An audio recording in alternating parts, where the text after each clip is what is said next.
Beautiful sky, Robert. Good evening, everybody. Sun and Moon here. We're here today on the 21st of December 2017 with Judith from Israel and Robert Foertsch. Hello there. Hello, guys. Hello. Good evening. And Robert Hi is there. taking us around his house. Yeah, I thought I would take you for a little walk around. Let's doing to my device here. See, I put around, but I'm getting a notification that I don't want. There we are. So this is the Bible.com mobile right there. And I wanted to show you the house that we live in and give you an idea of the proximity to the beach. So the sunrises that I normally capture in the summertime are way over there, way over here. And it may seem kind of funny, the way the water jug is right now. I used to be able to get sun on it a lot earlier in the day in the summertime. Now, because the other side of the world is getting a warmer climate, it's over much further away, which is much lower and south. Right now, we're facing directly south here. No, actually, yeah, pretty much.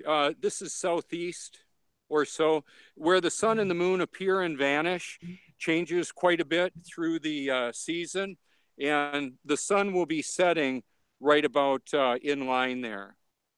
Okay, and then in the summer, it's setting way over here. So the obvious reality is that the sun and the moon are actually moving a course above the face of the earth. The shadows and the reflections are a big clue. Today, I'm supposed to take delivery of a new computer, a MacBook Pro. Pretty excited about that. And so You were I've hoping. left some of the notifications on simply because I need to know when he shows up at the door or the delivery person does. Go ahead, Karen. Yeah, you were hoping that maybe you'd got your Mac so that you could show us some work on your Mac, but never mind. We'll have to wait till next time. Well, it'll be coming in today, and I don't know when.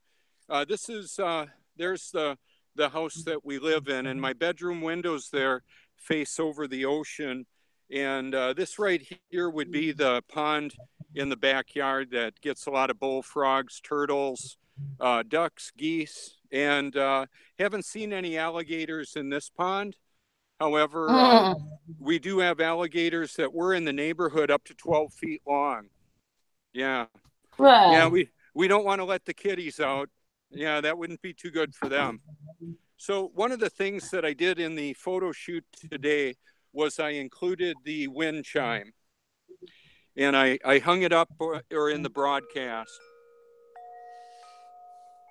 Now, one of the reasons for that is it's a beautiful sound, and it's the sound of evidence of the impossibility of us living on a spinning globe. That would not work upside down, not at all. So Absolutely. yeah, Abs- so there's a mental block that a lot of people have when it comes to evaluating information. They're just not going to get it, and it's not my place to necessarily close the deal and convince them. My place is basically to share the truth and let them work out the details of all that. That's pretty much what I do. So, in the context of this, I get to uh, share beautiful pictures from the beach, show pretty kitties. Oh yeah. Oh, look at him. He's kind of scary looking sometimes, but he's the most friendly guy. Let me flip it around again. What's interesting about the kitties is they're like super cats. They've got skills of climbing, and they like to they like to hang out with each other and with me, and It's pretty adorable. How warm is it with you then, Rob? How warm is it? It's in close to 70 degrees right now, about. Yeah. We do it the other way around. We're in degrees. Yeah, yeah, and the temperature differential is what are we looking at in relationship to actual degrees? What would you say it would be where you are? Probably about 4 or 5. And in the summer we get to 25, 30. After that, okay. we're baking. Yeah, I'm going to need to polish up on my conversion for the Celsius Fahrenheit. I normally don't even give it much thought, so pardon me if I'm a little unprepared that way. So here I brought the water jug, of course, and the water levels out as it does all over the face of the earth. Now, what I would like to say about all this is that even though there are people with a lot of opinions and perspectives, that doesn't change the reality of the world that we actually live in. Okay, because a lot of people believe a lot of things. I just prefer the truth. And that may sound arrogant to some. I hope it does. I hope it does. Because in the context of that, what I want to be is a catalyst for consideration. That's an interesting shot right there. Let's see if I move this a little bit. That's why I use the monitor quite a bit. Okay, so because it allows me to see things that I otherwise wouldn't be able to see. So what I'm going to do is activate the television that's up over the mantle. That's what that is up there. That's a mantle in the mirror, and yet it's facing that way. But because of the mirror situation, I'm able to see it from here. What's really interesting about the technology that we have now, you should be able to see that go on in just a little. However, they're not.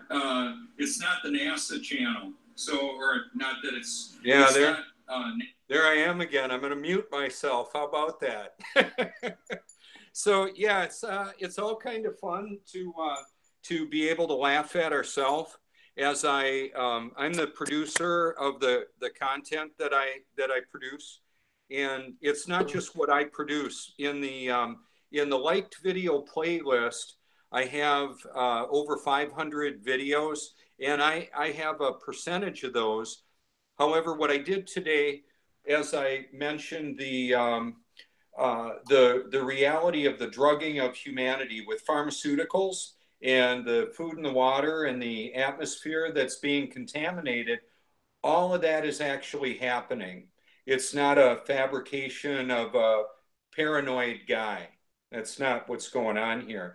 There's an overwhelming amount of evidence, a mountain of evidence to prove we live on a flat earth. I like to play with the words a little bit, present a bit of a paradox. So today in the broadcast, what I showed was the wind chime hanging up on a curtain rod looking out over the ocean.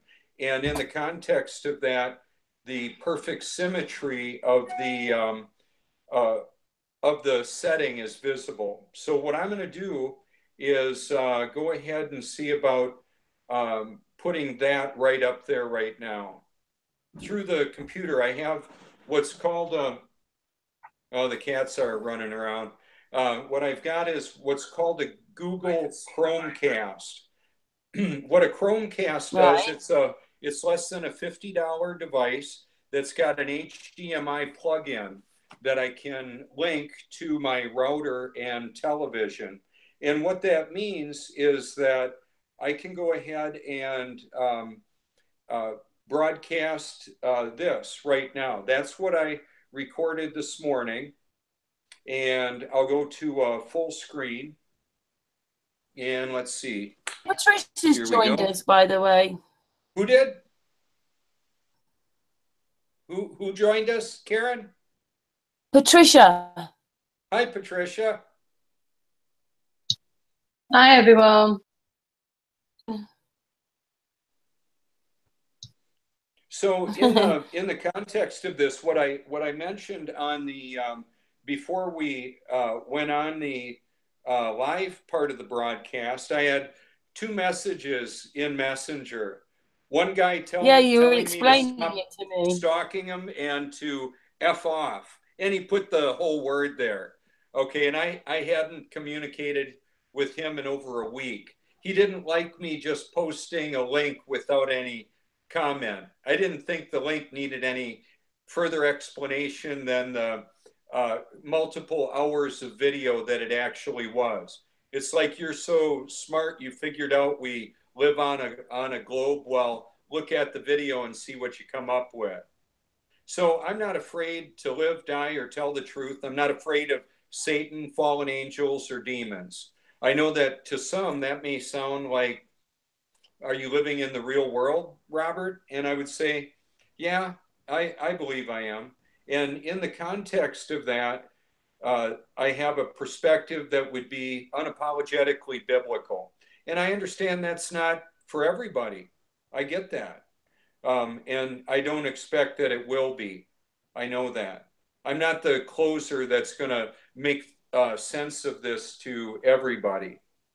That's not how this works. That's not how any of this works. So I think what's going to happen is for me to talk about this and to have it run through the mirrors probably won't be the most effective way of doing it. So I'm going to give you an extreme close-up and then flip this around. See, I'm broadcasting at full screen up there right now through my wireless, but what I'm able to do is to stop the broadcast up there because I really don't need that to happen there. It complicates what I'm doing down here if I have it playing up there. So I wanted to go full screen here. Here is the ocean right now outside this door. We're about 100 feet up in the air right now.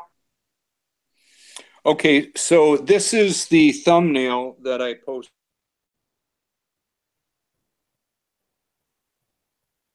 Robert, you've muted yourself. Robert, you've muted yourself.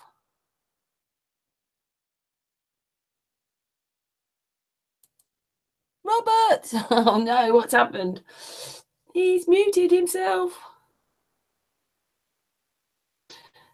Patricia, you're there. How are you, my darling? Hello. Yeah, I'm okay, thanks.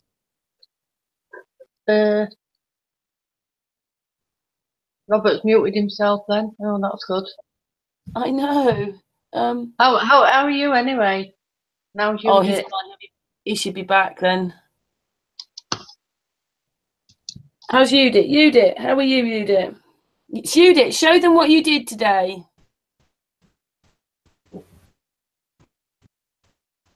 What I buy, what I do with my picture. With your picture, I'm waiting for Robert. Oh, he's come back now. Well, that was a bit awkward. I don't even have a clue of what happened. I'll shut up now. Say I could stop with happen and say I don't have a clue. Oh. Hey, Robert, look what you did today very quickly. You got that made today. Wow, what are we looking at? The sun. Oh, wow. It's on like a magnet thing. Wow, that's beautiful. Yes. Hi, Judith. Good to see you, dear. It's the first picture that, yeah, I see it. It's the first. Wow, that's beautiful. Thank you. Can you tell us where you took the picture and like what time of the day it was in that? Sure. Yes. Of course.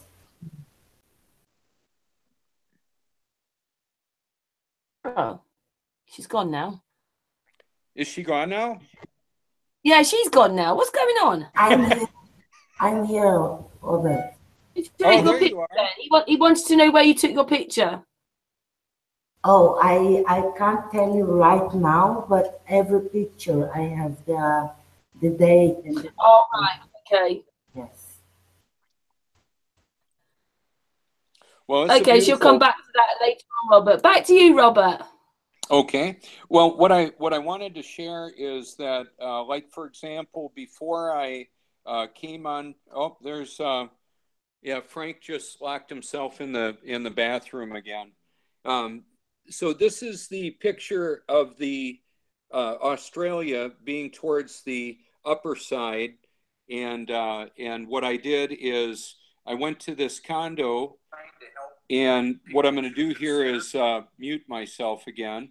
It started maybe an hour or so before the sunrise, and in the context of this video, I'm on the inside of the condo, and behind me is the ocean. However, it's really dark out there. So in that, I'm gonna have to let Frank out. I don't want him to freak out. Start scratching the door. Well, oh wow, Dee and Frank, they both got themselves locked in. I typically don't want that to happen. Yeah, kitties need to get to the restroom. They don't know how. We haven't taught them how to use our toilet, so they'll just use their little litter box. But what I did here is hung the wind chime up there. Joining me. This is Robert Foertsch, and I wanted to start the broadcast while it was dark outside, and then you can see a little bit of what this is like. I think what I'm going to do, just to help illustrate that, the opportunity exists to do that, I'm going to go ahead and turn off the lights. So what I did is showed a little bit difference of the lighting, and then I went ahead and set up so you can maybe hear the wind chime for a minute to let you see what that's like out there at the moment.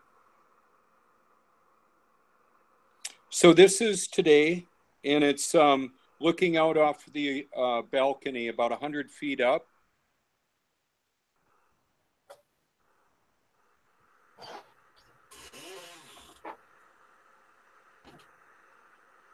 Okay, so what we're seeing there is obviously the lights that are on the pier. This right here, I'll explain, and I'll just let that go. Was a more constant pressure, and it didn't activate the wind chimes too good. So we'll see how that works. What I did is I hung the globe underneath the wind chime just for a bit of an illustration.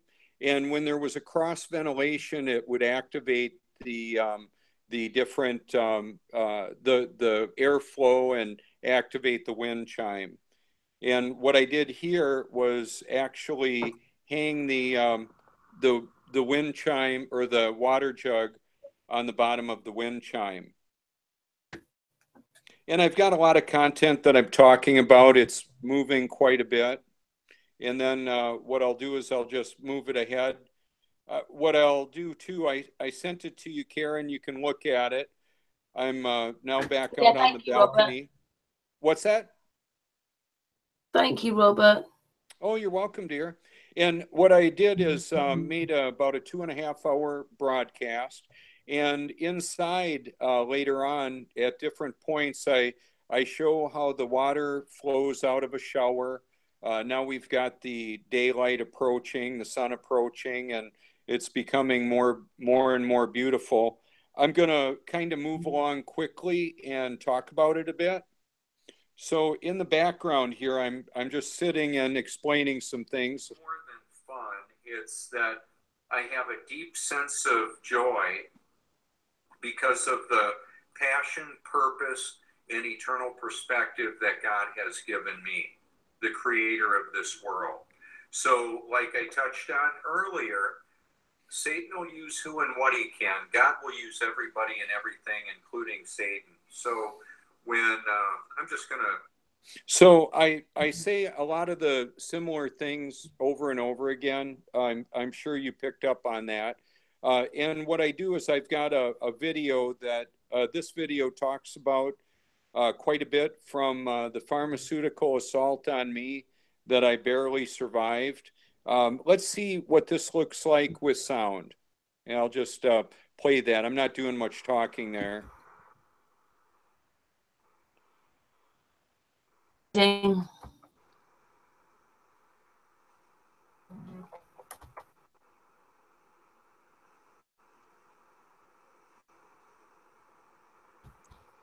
So it's just the beautiful sound of the ocean, and what I found out. Oh, here we are.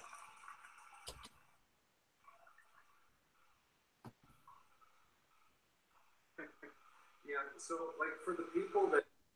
Okay, so I'm going to back this up real quick, and I just want to show you a very simple demonstration. Apartment. I had a lot of mirrors that were. And the symmetry on the horizon with regards to the structure, the condo, multi-million-dollar steel reinforced concrete construction, and a water jug. Oh yeah.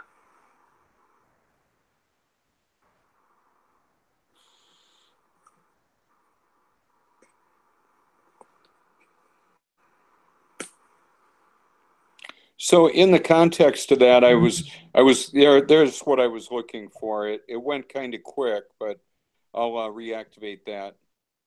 Like that. Yeah, it's all kind of interesting. And then if we look at over this way, then it's shooting over there. When I was doing like go ahead. I just went, I'm watching you. Go ahead. No, carry on. I'm sorry, Karen, go ahead. You carry on, Robert. Okay. So right now the sun is hitting the mirror and it's coming up to the far left. Okay. And then I'm going to illustrate a couple of things. Single guy, and I had a little lonely apartment. I had a lot of mirrors that were set up so that I could operate the remote on the television. I wonder if this is still working. I believe it is. Let's make sure.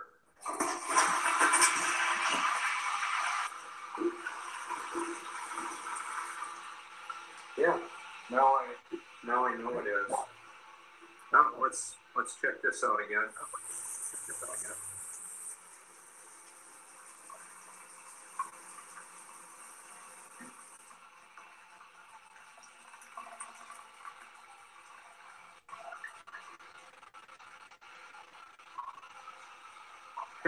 Yeah, so like for the people that say they think I'm nuts or I sound nuts, yeah, I'm not the one that believes we live on a ball with water flowing upside down, right?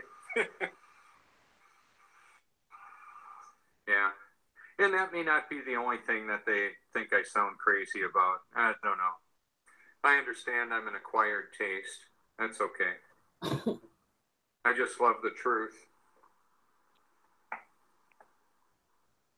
So in the context of this, just seeing the beauty of how all this looks is amazing. It's an oceanfront condo, and people come here from all over the world actually to stay in beautiful accommodations like this, and be able to hear the sound of the ocean, watch the beauty and majesty of creation.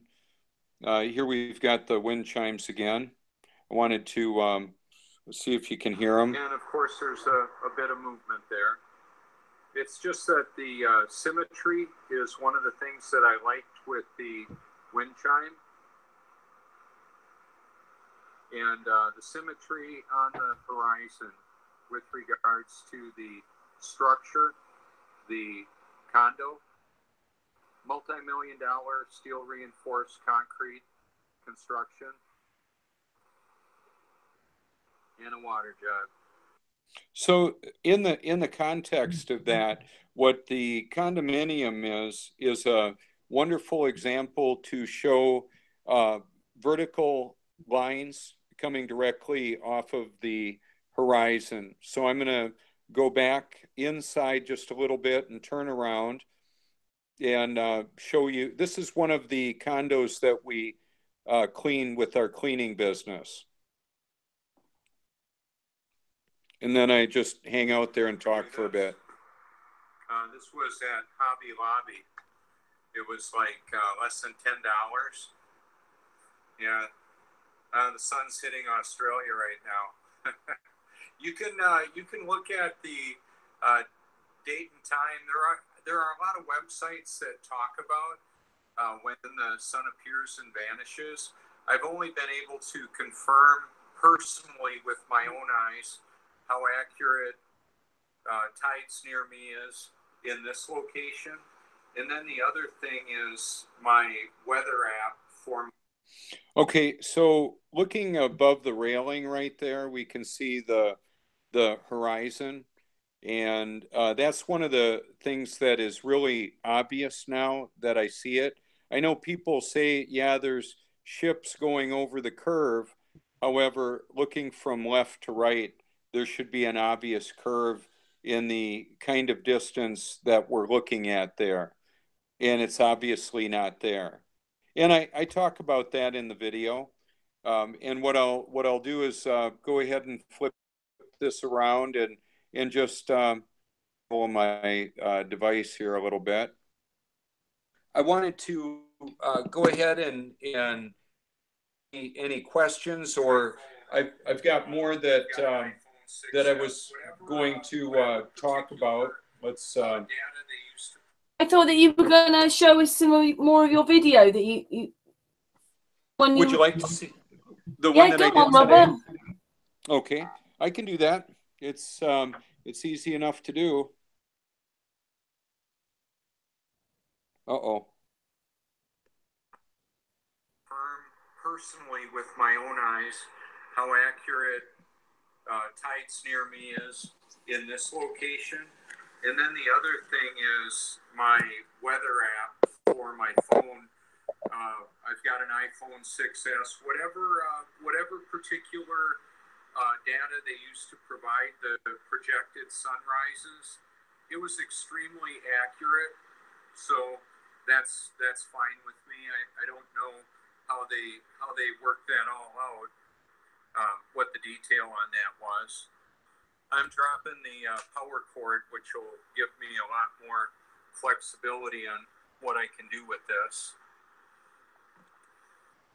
Make it a little easier to handle. I don't know if that really gives me the look that I'm looking for anyway. I guess this is all right. So today, what I'm expecting is the arrival of my new MacBook Pro. It's going to be the latest generation, refurbished.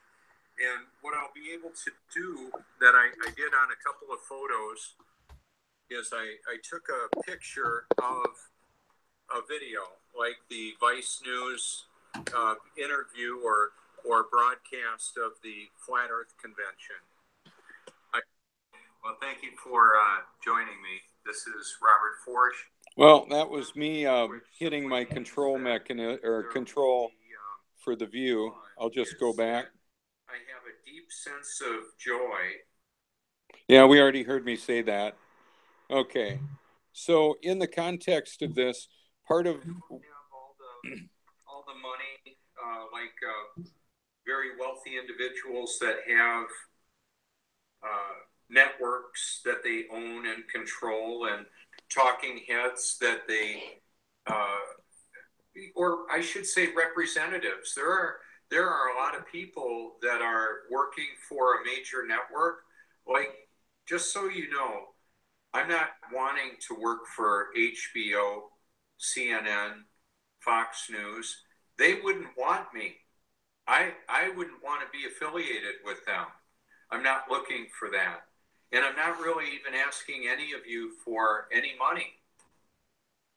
I'm not asking for any of that. The point that I wanted to get back to is that because God gave me a love for the truth, when I first looked at where's the curve, my friend Nigel Bakes from Tasmania, he saw me post a video that had God's word narrated with a speaker, something like this, that I was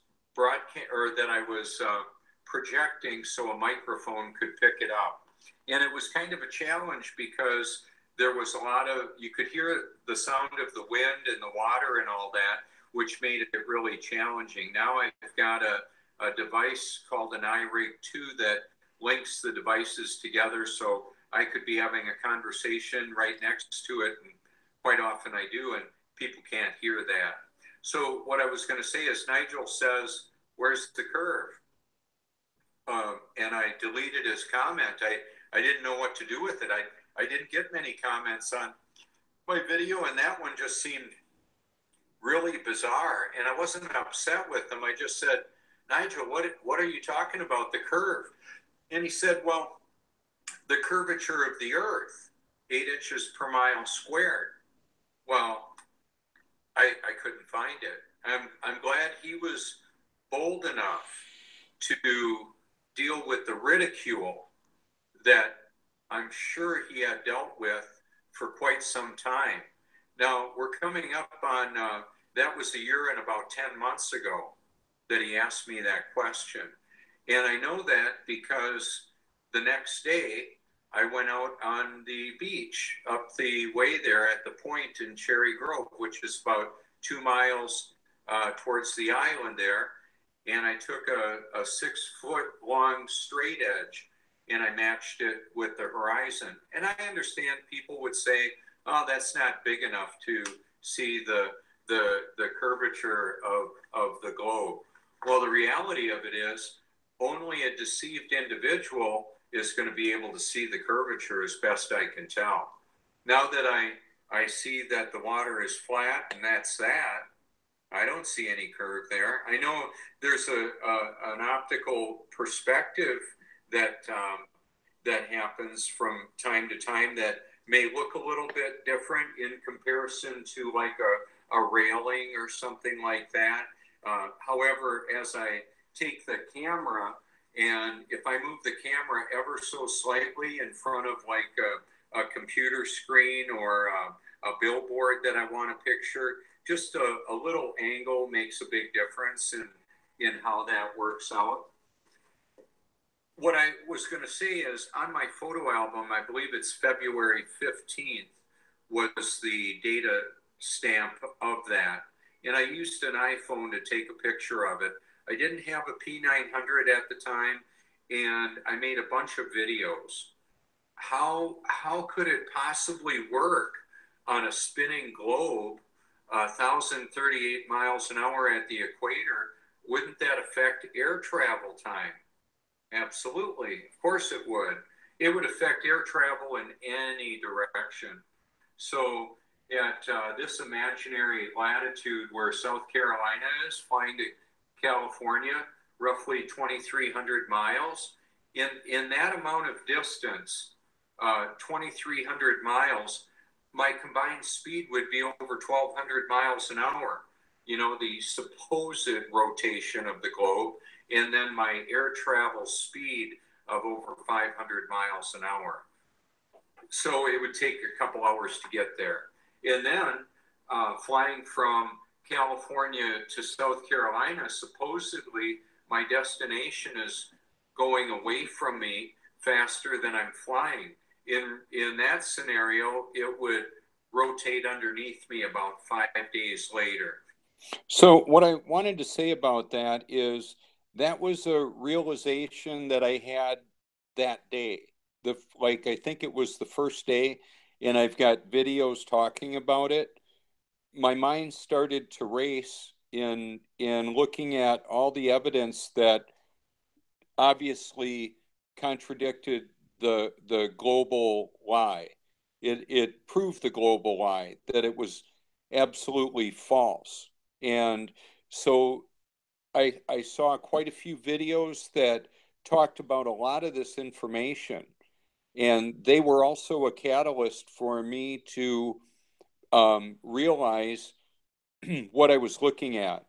And things like a wind chime there, a plumb bob, a crane operating. For gosh sakes, even taking a shower wouldn't work. Would it, Smeagol? No, no working shower there.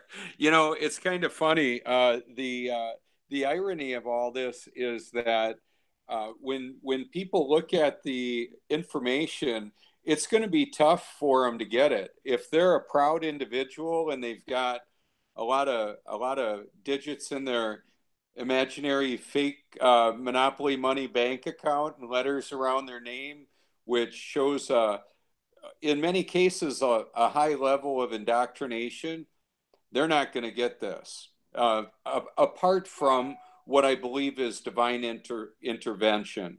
So even if somebody figures out that we're not on a globe, and 9/11 was an inside job, and then they embrace a false religion that gives them an eternity separated from the creator of this world, and they get to hang out with Satan, the fallen angels, and all of Satan's children. Hello, those are the people that we're against. I just want you to know. I understand that a lot of people do not have a biblical perspective. I unapologetically bring that to the discussion because that's what I believe is actual. That's what happened to me. It's not like I'm chef at a spiritual smorgasbord and this is what I think my clients would like. No, that's not what this is. What it is I was a phony make-believe Christian that thought I was the real deal. I was just struggling so much. Why was I struggling so much? All I had was this bag of flesh, this dirt bag, so to speak, this biological interface with this human experience. And then one day, when I had had enough and I just didn't want to go on anymore, I wanted to know, so what's going to happen when this heart of mine stops beating? When I can no longer make any decisions? Where am I going to spend eternity? Well, I got the answer. The answer is, quite frankly, I was trying to do the Christian life in my own strength and I was unaware of it. 2 Thessalonians chapter 2 says perpetually to everybody, everybody should get this, should hear this.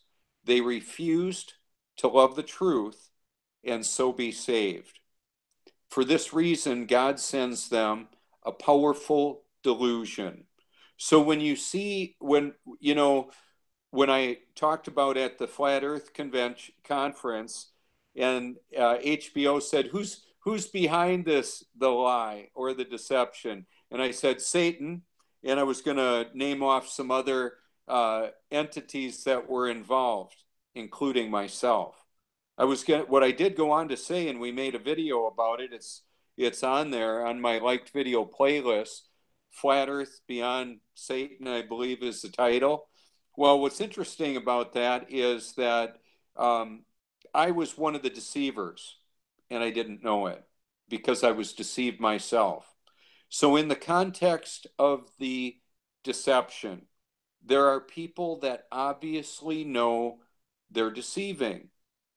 Okay, the fake moonwalkers, the fake astronauts that are on a doggone Hollywood set or a desert out in the Mojave or something, and they're wherever they were doing their fake moon landing. It's obviously fake. Okay, somebody that can't see that, well, they're deceived, and God help them. God help them to see the truth about this. So what I wanted to share about all that, no matter how many of the conspiracies somebody figures out, and if they view Christianity as one more New World Order control mechanism, I got something to tell you. The New World Order doesn't want me to be doing what I'm doing. Not at all. No, that's not, because if people were to actually do what I'm telling them, or telling them about exposing the global lie, exposing the different conspiracies that are real, the drugging of humanity through the food, water, air, and then all the videos to back it up. So when somebody says, he's a crazy guy, he's one of those born agains, he's one of those born again Christians. Oh, he must have needed that. He was a drug addict and an alcoholic. Yeah, I was. I'm not that anymore. So when somebody reminds me of my past, I get that. You can imagine in a marital relationship where the wife is not a happy camper with me. I'm not going to talk about wives in general and men and women in general. I'll simply say in the household that I live in, my wife is not real happy with me at all. And I'm sorry for her to see that, because the reality of what I thought I was going to have, and I may still have it one day, it's just not today. She's still not happy with me, and you can imagine where that goes in the marital relationship. I'm just going to come right out and say it. Premarital sex may lead to no marital sex. So I'm not gonna beat around the bush on that one. And yet, in the looking the way I do, the way I present myself, if I wanted to circumvent everything that God is doing and go to a place where Being golfers, a flat earther made it worse for you then? well, yeah. So I just kind of wanted to speak to that topic of where I was going with this. In the context of being the golf capital of the world, that's not the only thing going on here. There's a lot of golfers that go out to the clubs to find physical companionship, and mostly it's with women. And a lot of these are married guys. They're seeking extramarital relationships because they're very dissatisfied in their marriage. I meet these guys. They talk to me and they tell me about it. That's part of the dynamic. With regards to becoming a flat earther, my wife Joni was very unhappy with me before then, because I could see that she was struggling to do what's humanly impossible to do. It's where I was. I believe she thinks she believes she's born again, and I believe she's deceived on that, because what the evidence of that, it isn't that she's not saying the right thing, like inviting Jesus into her heart. It's that keeping a record of wrongs, not submitting to my biblical leadership in the household, not we're not supposed to, as a Christian couple, forsaking physical intimacy except by mutual consent. How often does that happen? You know, if the husband and wife don't mutually say, yeah, let's give that a break for a while. How many guys want to do that? I don't meet many guys that have lost their motivation in that direction. However, I've heard tell of many women who have lost that motivation. And part of it, as a catalyst for that, is keeping a record of wrongs, hanging on to what they view as a wrongdoing or injustice. She still sees me as the drug addict that I used to be. Now I just changed addictions. Yeah, well, I'm not driving a car drunk, and I'm not doing illegal drugs, and so I changed my addictions. I'm just all about sharing Jesus with people. So, I'm not even angry with her. I want for her to experience what happened to me. So I would have thought my computer would be here by now. I'm gonna walk up by the door and see if the little note is on there. Did you all have any questions you wanted to ask me? Hello, Karen, Patricia, Judith. I didn't lose you, did I? Yes, yes, I have a question. Okay, go ahead, Judith. Um, in the big way, we are not a tree. We can move ourselves if we are not comfortable. Yes. I'm trying to. I needed to turn my camera off because I'm gonna put my ear right up to the microphone. Would you say that again, Judith? Yes. I said we are not a tree. We can move ourselves if we are not feel comfortable. Yes. Well, yeah, I believe I understood what you just said, and part of what has happened to me is I'm not the guy that I was. It's more than physically in that context, as special as that might be. What happened is I'm not the guy that I was. That's what being born again is about. So all I had my original equipment is what you're looking at, my external appearance. Okay, but even that's different because I smile a lot more. I'm not afraid. Live, die, or tell the truth. I used to be afraid to do all of that because if I told the truth, it would expose what a hypocrite I was, and I'm not that guy anymore. So I basically get to do what I want because God put the desire in my heart to do what He created me to do.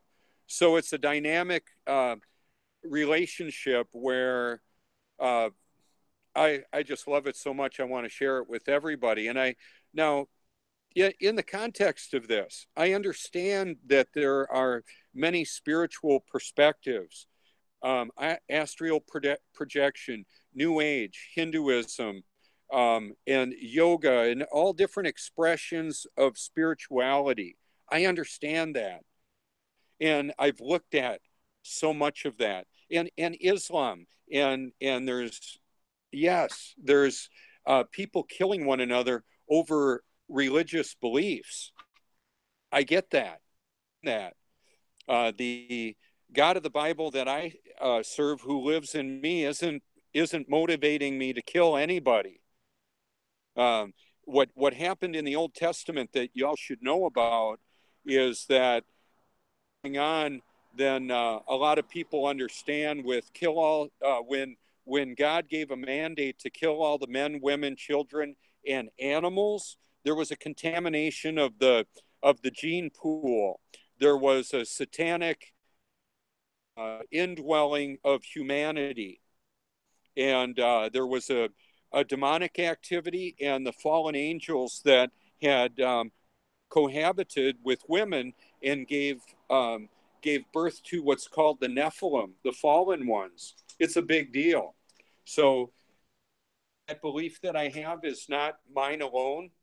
There's quite a few people in the truth movement that have groups that talk about the Nephilim, and the Bible teaches that too. So it's a wow. There's my little buddy Dean. He's trying to get at the cord there that I've got on this device. But in the context of all of this, there's a spiritual battle going on. And before I had the relationship with God that I have now, the fact that I'm actually born again, I understand that the battle is so much greater than I ever realized, that there's much more going on than I was aware of previously.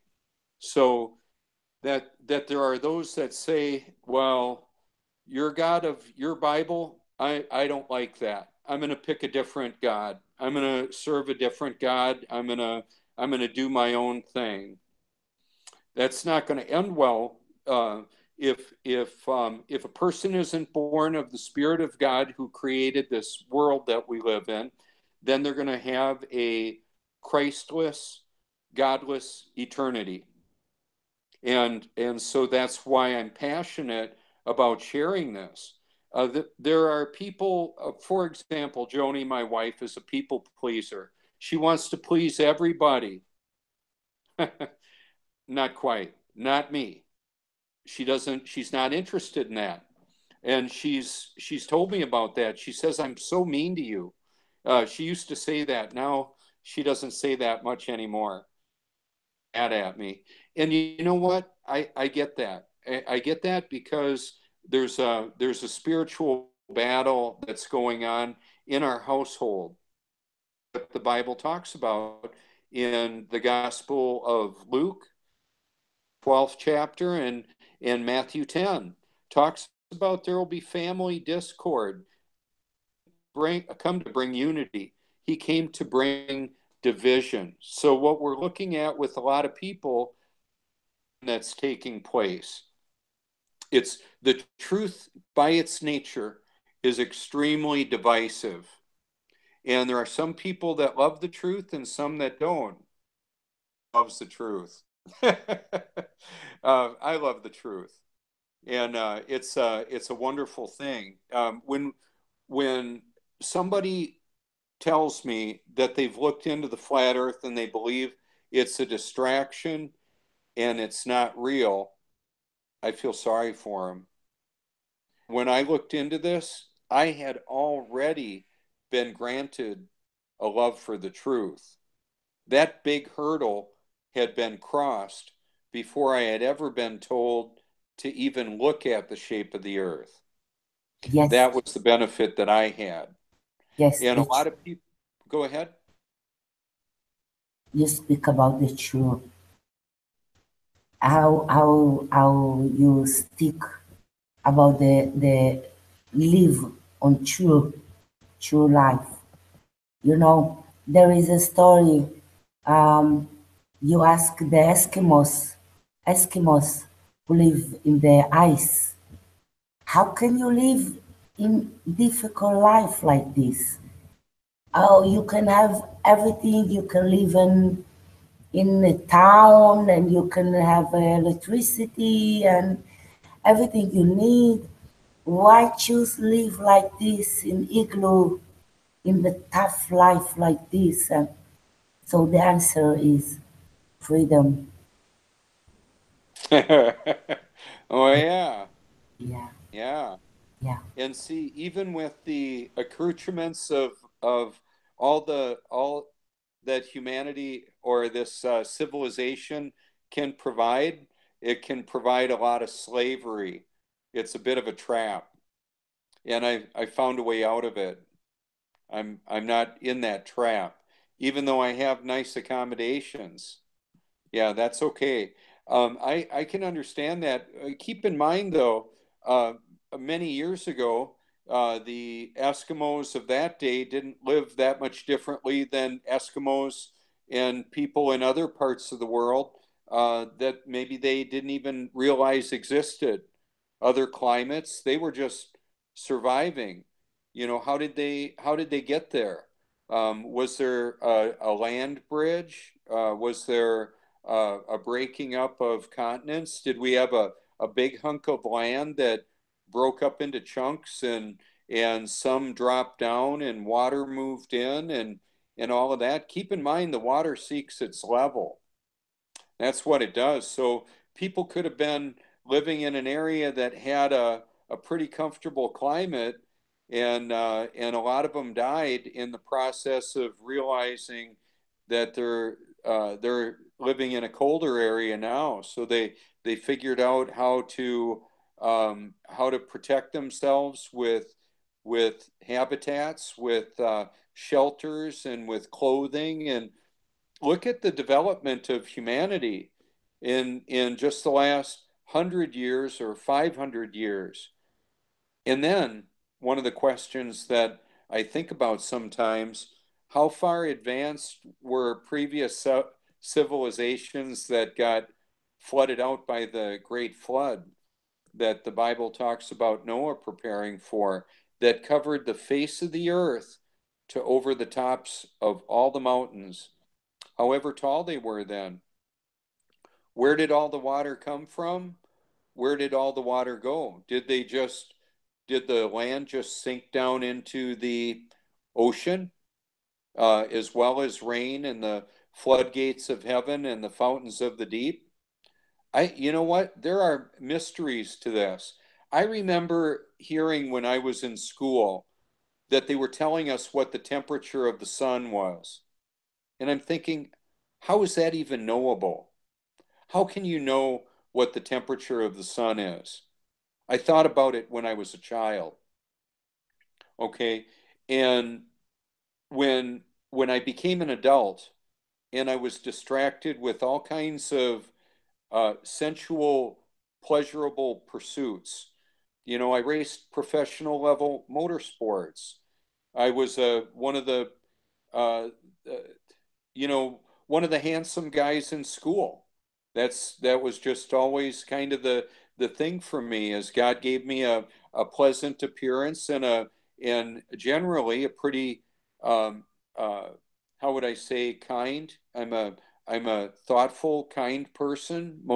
Many people perceive me that way because I believe that's who I am. That's part of my identity. It always has been. And yet I was really selfish. Now there's been a paradigm shift in my personality.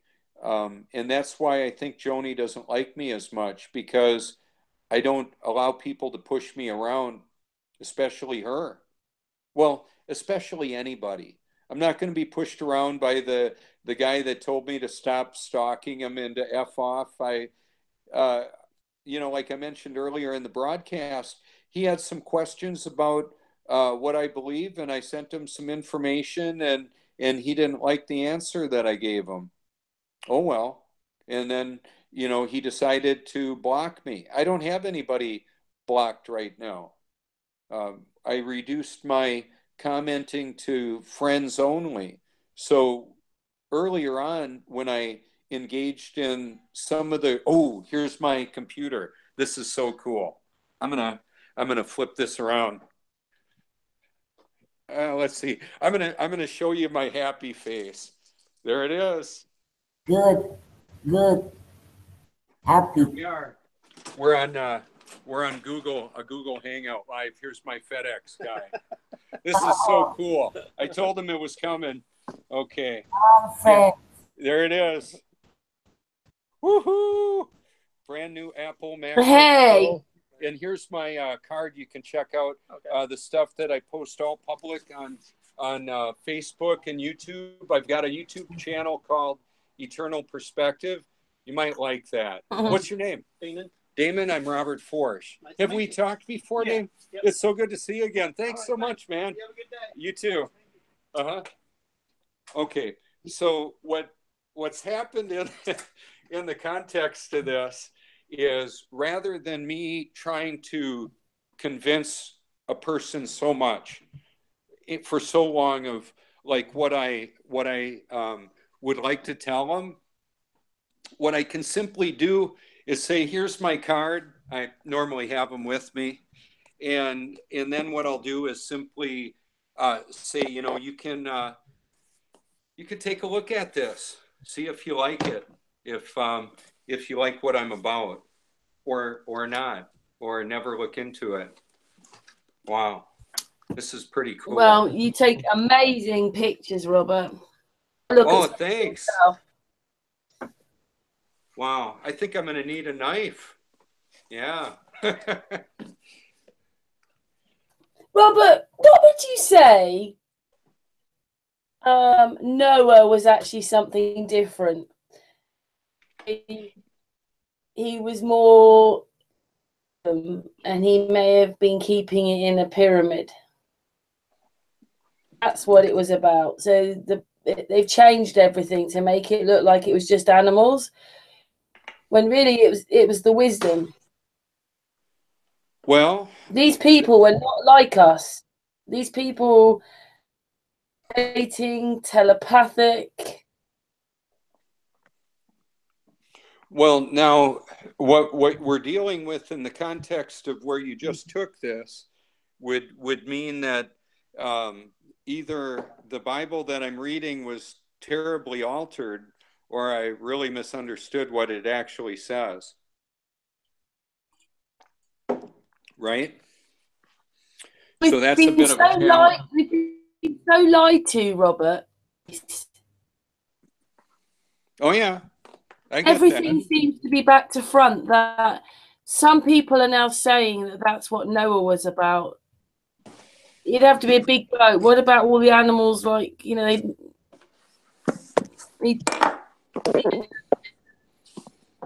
like it just seems that maybe it was him saving the knowledge, the wisdom.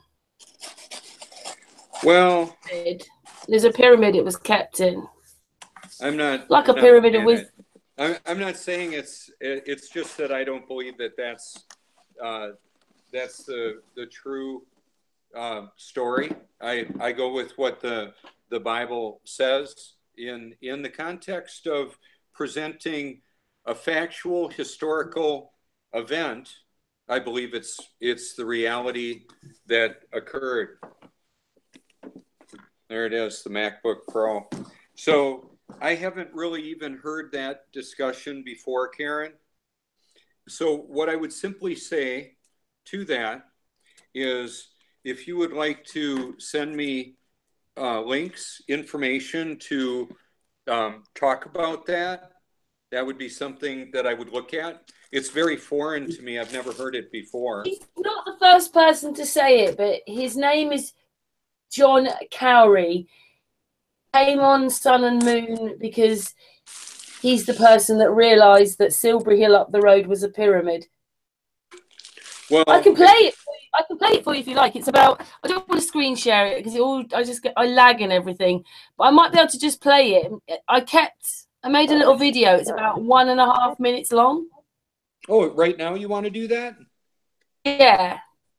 Do you want me to play it? Oh, go ahead. Okay, let me just find it. I'll just move. Well, you carry on talking for a minute, and I'll just find it. Sure. Well, in the context of that, I acknowledge completely that there's a lot of mystery in this world. The pyramids, how did that happen? Okay, so what artist seems to have found is that okay, here I am. Pyramids, right? And they destroyed a lot of these pyramids. They kept the bases, so they sort of destroyed everything else, but you still have the base of it. And then the next generation built on the bases of these ruined pyramids. Well, but we just don't know how long ago it was. Anyway, Robert's opening his present. It's like a present, isn't it? Oh my gosh. Yeah, it's a present from God. Well, you know what? I had to buy it. I got it on 0 interest for 2 years. And it's the latest MacBook Pro. It's a 15-inch, and the kiddies are excited too. Let's see if it flips on. I don't know that I'm going to get into a whole lot with this right now. I just was pretty excited to see it. Wow, it's turning on. Look at that. So with the now, one of the questions that I would simply have, let me flip this around. Was there this kind of technology ever before our civilization? Did this exist before? Possibly. Yeah. Do you all believe that we had this level of technology in earlier civilizations? We were more like, because the consciousness or anything, but it seems to lead that more telepathic. We all could understand each other differently, and they were levitating things. And oh yeah, I do believe that kind of ability existed. Yeah. Oh yeah. And see, there's other forces involved. Like I said, and I've said it many times, Satan will use who and what he can. God will use everything and everybody, including Satan. He'll use it all. So is there a wicked power that can do what would be apparently miraculous things? Yeah. Beyond the scope of our human understanding, I believe so. That type of thing exists. And so in like, for example, Star Wars was also a bit of a primer on there's the Force, and Yoda talks about it. There's the Force that can be used for good or evil. And basically there's God, and then there's his nemesis or his adversary. There's God and the elect angels and God's children. And there are God's children that have been born again or will be. And then there is Satan, the fallen angels, and Satan's children. And then there are people that are deceived, like God's children that need to be possibly have an exorcism or a demon cast out of them, like Jesus did. See, what I'm bringing to the discussion here, as always, since I've been on the group and any of these hangouts, is what I believe to be a biblical perspective. So I understand, and what you might want to be aware of is, according to what's wearing the name of Christianity today, a lot of those people would not agree with me. That's their prerogative. As always, what I say to people is, if you have a difference of perspective in, you believe I'm in error on my theology, cosmology, sociology, whatever, private message me. You can let me know what you think that might be. So some of the things that you're talking about, Karen, like the pyramids, did you get that video queued up yet? Yeah, I have. Shall we see if it plays? Roll with that. Right, then. Hopefully you can hear it. Oh, I've got to turn the volume up. Okay. It's a few minutes long, so here we go. All right. I was trying to think what that was. Sorry, Noah. I meant Noah. Sorry. Noah. No, yes, no. Where I think Noah came into it was that led to survival after this huge flood. The Johannesburg disaster that happened when we're assuming there's a meteorite strike, but it could have just been natural earthquake, flooding, and whatever it happens doesn't really matter.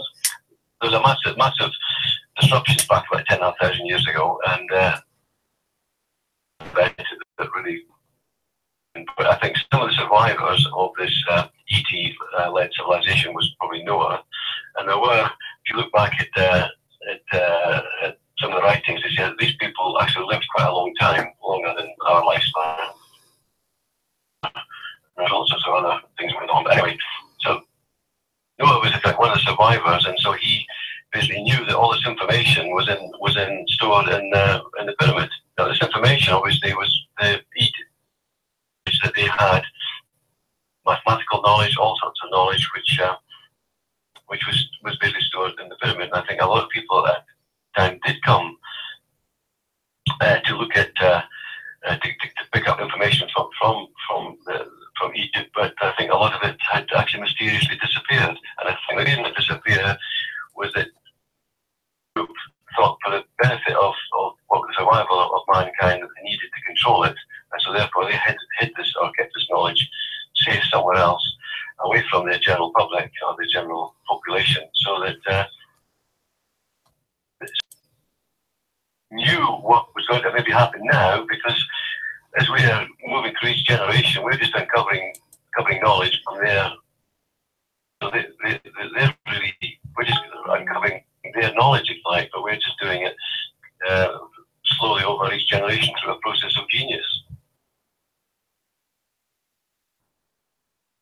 The information is long gone or been stolen or whatever. You can't actually take the information out of the memory of each generation that's coming through. And it didn't stay in the top. As we move forward, as you see with monarchs through the centuries, they have children with, like, well, they say that about Leonardo da Vinci. I think his mother was the daughter of one of the popes, of a pope, and his father was like a woodcutter. He's getting a very high source, if you like, a higher, as I mentioned, it's about tattoos. There are different levels, and there are obviously people at the very top. All of the centuries, but all mixed up, and we're all kind of a mixture of really quality memory information.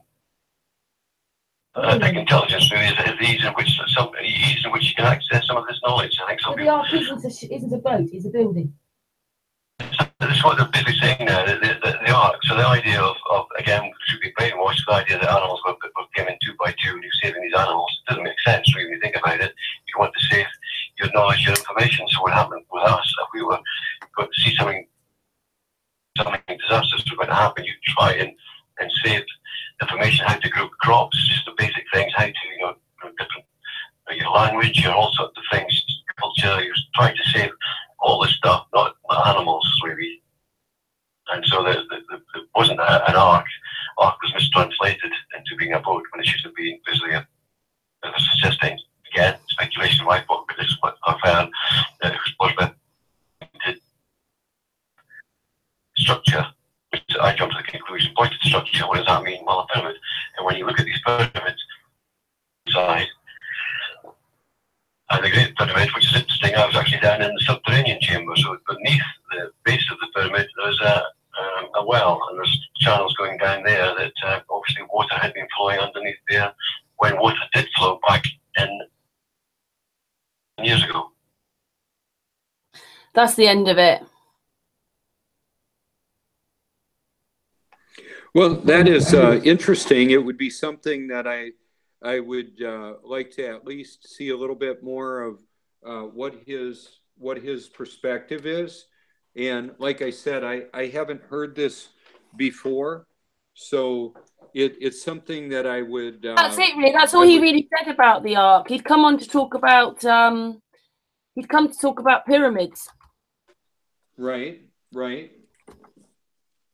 Well, and like I said earlier about experts telling us the temperature of the sun, the same experts that are giving us imaginary trips to the moon and the cosmos, I don't believe them. I would want to learn a little bit more of what this individual has to say and what he... Well, he worked out a long time ago that there were pyramids, that Silbury Hill, there's this mound about 20-30 miles away from me. And they just say it's 4,000 years. They always, if they want to make it old, they just say it's over 4,500 years old. And then he's been putting it together, and a long time ago, he realised that it was a pyramid. Anyway, I never told him we were a flat Earth group because I just wanted him to come and talk on Sun and Moon about the pyramids. I thought it was the best thing to do. But it became apparent really early on the hangout that he asked something. So I said, we're a flat Earth group. And so he's a flat earther. Okay. It was brilliant. And he's going to come back and talk after Christmas. Oh, okay. But he knows that Silbury Hill is part of a complex. And I only found out myself that what it is in the way of towns go, it goes Marlborough, and then about 10 miles on is Avebury, where the Stone Circle and Silbury Hill is. But Marlborough, I only realised a few weeks ago, has its own pyramid. There's a pyramid there, and it's smaller. But obviously it's part of this whole thing with Silbury Hill, where there's a long barrow. And then what he worked out was that Silbury Hill possibly is one of the oldest pyramids in the world. And then I found pictures where the energy line, they all go back to Silver Hill. So that was interesting. But yeah, he came on and he does presentations on the pyramid and pyramids. Well, that is interesting. Cowrie. What's that? His name's John Cowrie. How do you spell the last name? IE. But I can send you the link to the hangout if you want, Robert. The whole hangout with the pyramid. Sure, that would be good. What I found out in the context of exploring information to try and determine what the truth of a situation is, I understand it can be a bit complicated because, well, there's the truth. I mean, there's a lot of people now sort of thinking that it's not that this essence, this will, this drive, your spirituality, the whole thing, it doesn't really mean that anything has changed, only that they've made everything male when really it should be mother, and God may be a woman or female, like, after all. Well, and I understand that if that were the case, then that would mean the Bible that I believe to be true and reliable would be opposed to that. Like, have you heard of Pastor Dean Odell? No. Okay, so he was the pastor speaker at the Flat Earth International Conference. Okay, and what he did is he had a bit of a dialogue with Zen Garcia about his belief in a feminine deity, and that that's an unbiblical perspective. And you see, there's a lot of people have a lot of different beliefs of what they believe the Bible says, or maybe what they want it to say. And I understand that there's a lot of division over that. And I'm not saying division is bad or it's wrong. What I would simply say is there's the truth about a matter, and then there's ultimate truth, and then there's everything else. I mean, in the context of wanting to know the truth, I had to, I believe it was a gift from the God who created this world. And so that's why I say I'm unapologetically biblical, and I don't see the femininity of God in the Bible. And that's only because it's been turned into a sort of male version now, and that the male took over, but really it was always female. Santos and Bro Sanchez talk about this a lot, but we're all inclusive and we're all on this journey together. So, well, in that it's like I wouldn't let me say what I believe to be true about that is that I would disagree with their perspective on that, and yet I wouldn't want to create a false sense of unity, because it's when we're talking about what we see. I'll speak for myself on this. I believe my relationship with God is the most important reality that I can experience. Because of that, what I would like to say is that I have a responsibility to be, I believe, biblical. If I'm unbiblical, then that's not going to be healthy for me. So I wanted to flip that around as I'm to y'all like this.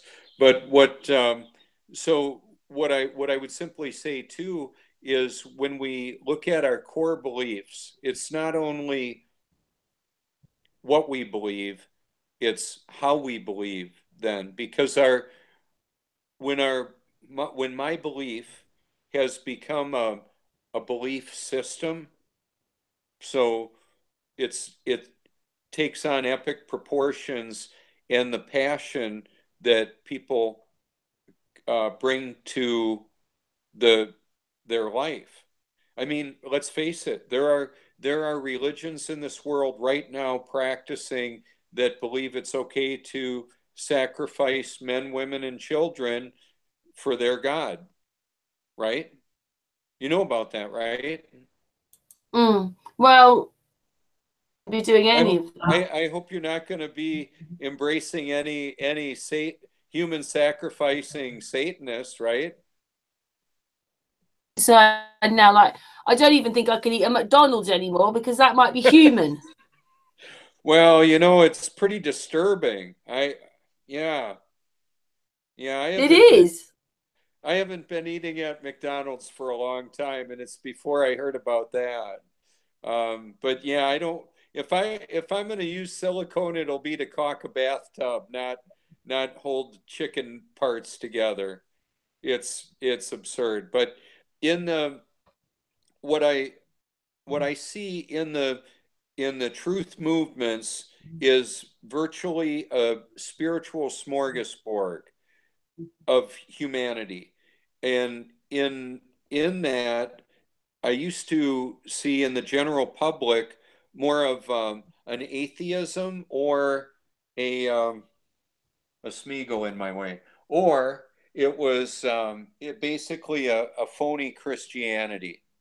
It was basically, you know, we're in the Bible Belt, so to speak. So there would be a lot of he wants to get in the shot. He's photobombing the hangout. Anyway, the idea here is that there's a lot of different beliefs that people have, and I'm passionate about mine. So one of the evidences is that I believe what the Bible said in the way of prophecy has occurred. It meant much of it with 100% accuracy.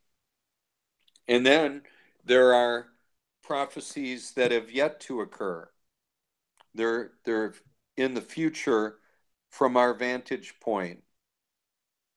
And so as I look at scripture, I want to know what it says about life and how we're supposed to conduct ourselves. And then there are other books that people believe, other spiritual expressions, worship of a deity, of who they believe God is. And like I say, I'm unapologetically biblical in mine. And so that's one of the reasons why I like to pretty much want to be, even if I'm going to only be on for a short time, that's pretty much where I'll go with that, is because that's what I'm bringing to this discussion as best I can tell. Even when I'm talking about the pictures that I take, it's who's in the pictures, what are they about? It's about wanting to engage the heart and the mind of humanity and help people to put together, not only like just presenting information. In the world that we live, there's a lot of deception, and some of the deception involves a corruption of critical thinking, an actual contamination of the food, the water, the air, the ether, with silent weapons for quiet wars. I've got a signal right now that's allowing communications around the world through a network of cellular towers, and then, from what I understand, ultimately then underwater telephone fiber optic cables to complete this broadcast. Well, I understand that those cell towers and the frequencies that we're living in a a bit of like an electro smog from smart meters to cell towers to Gwen towers to, of course, HARP and other ionospheric modifiers. What? Nasty things. What was that? Nasty things. Well, yes, they are. and then there's an addition to our atmosphere, I believe, that many call chemtrails, weather modification, geoengineering, solar shield or solar remediation, and what the deceptive entities that are the controllers of this system want us to think that it's either not happening or if it is, it's benevolent. They're doing it to protect us. What's No, his name? I What's don't his believe name that. again? What's that? Oh, he's gone now. I was going to say, what was your cat's name again? Oh, Smeagol. Yeah, Smeagol. he's got. Smeagol. Yeah, which is a dog. Yeah, they're funny. So that in the context of those frequencies, they're adding a conductive material of I think in the UK aluminum. How do you say aluminum, Karen? Can you help me out? Aluminum. Well, okay, you got it. Some call it aluminium or something like that with their British accents. I don't know. But it's a conductive nano-sized particle, and it looks pretty nasty. And that's one of the reasons why I actually flush out my nasal passages. I inhale a little highly purified water and flush my breathing, my nose, my olfactory senses. I flush that out with water. And I like to put a lot of fresh air in the house. I like to spend a lot of time outside. And I understand that, if there was a particularly nasty air mass around us, I would probably want to stay in and have the place closed up. It happens. Sometimes it's just the natural occurring pollen. We've got pine trees here, and when the pollen blows in, it'll put a layer of pine pollen on everything. So it's good to close that up then. But the idea here in the simple form is, and maybe oversimplistic, is I like to put the good stuff in and keep the bad stuff out. So it's not only what I put in my mouth, and don't drink or use microwaved water. Yeah, I would say I haven't used the microwave in quite a few years. I don't believe in it, and part of what it is a statement on humanity, different kinds of people. For example, my wife Joni will put her coffee in the microwave, and I call it Franken coffee. Here, let me step into the other room when you do that. It's kind of like I'm not interested in that. That's pretty nasty stuff. What's going on there? But I'll use the stovetop if I want to warm up my coffee, and it takes about the same amount of time. And the way that I live up here's Pearl. The way I live my life is pretty deliberate, and it means that, like the photo shoot that I did today, I got up at like a little bit before midnight to do that, and I'm going pretty strong. I'm excited about the computer I get to look at in a little bit, and that I wanted to finish up the broadcast though, and not rush off in a hurry like some kid with a new toy. Although that's kind of how I feel at times. I don't feel like a 56-year-old guy. Go ahead. You love this beach and nature and all these pictures. it's sort of Well, taken over, hasn't it, Robert? Well, it's part of what I believe is the real world, and I don't like much of the make believe world. And I know that there are those that would say, well, your Jesus is a make believe sky guy, Santa Claus for adults. Oh well, I enjoy the beauty and majesty of creation, the physics and property of water, the way it is so reflective.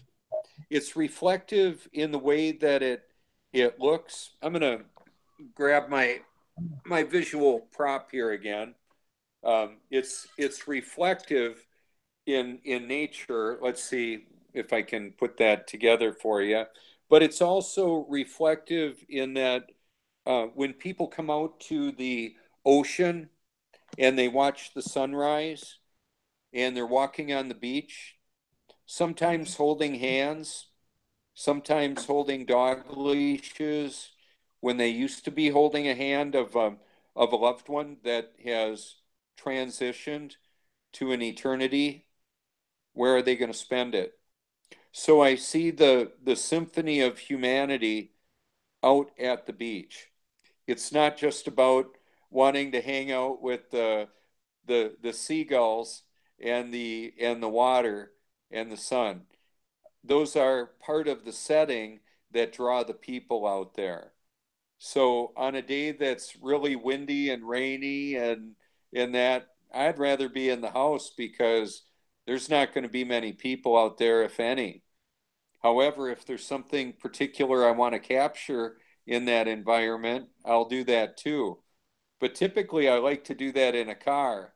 If it's going to be windy and rainy, I'll show that from behind my the steering wheel of the Bible.com mobile, the Lexus. You know, they'll make fun of me. They did on the comments with the Vice Media footage. He's got a Lexus, compared me to a snake oil salesman. Yeah, he's another one of those Christian snake oil salesmen, a wolf in sheep's clothing. Yeah, whatever. You know, and that's what I do. People might not understand that you and me are friends, aren't we? And we talk quite a lot anyway. And I have to say though, Robert, I started off even in Flat Earth thinking one thing, and these amount of people that I've come across and the researchers and stuff, I have actually changed my mind just a little bit, but it's not really changing my mind from what it is. I've had so much information come my way, and a lot of people are overlapping and they're saying very similar things. So my perspective has changed a little bit. Well, and that's pretty much the nature of maturing and development is as we do. And there can be some core beliefs that stay relatively constant. In my case, they are. And the real simple version of it would be this: I believe God's word, the Bible, is true and reliable, and all other words should be compared to the Bible. And so that's what I go with. Now, in the context of learning new things and new information every day, that happens. Yes, you did. I love to ask you a question. Yes. You use the word Bible, but there is a Torah, and the Torah is for everybody. Bible, it's a word. You see, it's something else. Bible is something else. Torah, it's something else. Torah, it's for everybody. Bible, it's not the correct word. Am I right, Robert? So what I'm now, the Torah, is that the how would you describe the Torah?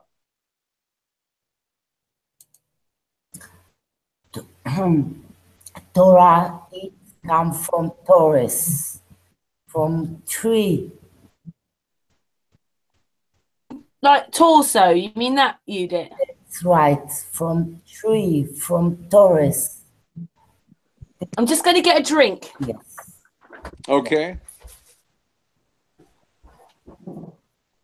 And Well, Bible. what I would like to ask of you, Judith, if you would like to private message me some information about the Torah. I know I've heard of the Torah before, and what I understand about now, would that be Judaism that would primarily embrace the Torah? No, no name. No name. It's for all human beings. It's for all the children. It's for all, for everybody. No name. Not Jewish, not Muslim, not Christian. No name. It's for everybody. It's the same word. Don't kill. It's don't kill in every languages. This is Torah. Well, And I would like, can you, respect your father and your mother. This is the first. The first. It's for everybody. It's the same. well, Judith, can you send me a version of the Torah in Messenger, Facebook Messenger? Is there Sure. a digital version? Uh-huh. Yeah. Okay. Because that would be nice. I would like that. Now, I know that I could go ahead and look on the internet and Google it and find it myself. I wanted to let you know that I'm not opposed to looking at other things. And if you would like to send it to me, I'd be happy to do that. Yes, it's very important because Torah, it's behind all the world. It's for everybody. Okay. Yeah. Well, I'll definitely take a look at that, Judith. Thank you, dear. Oh, you're welcome. Thank you. So this is Lily. She came to pay me a visit. They all kind of take turns, and sometimes I'll have 3 or 4 of them on me in the chair, and then when I lay in bed at night, there quite often will be upwards of 6 to 8 of them. They all like to cuddle, so they're adorable little creatures, aren't they? Yes, they are beautiful. Yeah, and they're really friendly. That's what I like about them too. And let me flip it around. I'll show you what they're looking like over there.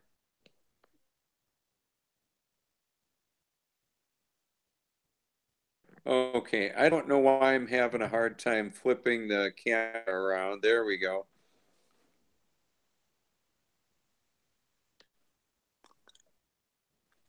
Yeah, they really like the little heater there. I can say this, they are so ugly that they are beautiful, you see. Oh yeah. Yeah, they're adorable. They're all happy. I gave him a bath before the hangout today. Oh yeah, he's a little scary when he does that, like a little gargoyle. But yeah, I give him a bath with uh, like um, like 2 cups of baking soda in the water and nice warm water, and they like it. Yeah. I'm back now. Do they ever argue? Now this one up there, that's Pearl. She can hit any of them in the head 3 times or so before they even know what hit them. I'll give you a little. Oh, she's a crabby little girl, but she loves me. But she's, I think, a little scaredy cat, and I she'll had one smack. like that. One of my cats was like that. It's just no reason. It just donk, donk, Really? donk. Yeah, they're just territory, isn't it? Oh yeah.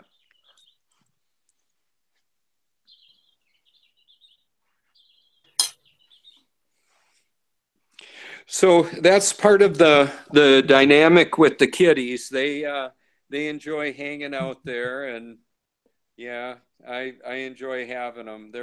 Well, they all like hanging out in Robert's room. Oh yeah, yeah. Well, what I'll do is I'll have this little heating dish in this room, and then the rest of the house is a bit cooler, and they like it in here because of that. And they'll quite often sit by the sun coming in the windows. They like that too. So it's they're pretty adorable. And also, you said your wife's away, Robert. Your wife's away till tomorrow or something. Yeah, she takes care of a senior citizen right across the street, about a mile away, 3 days a week.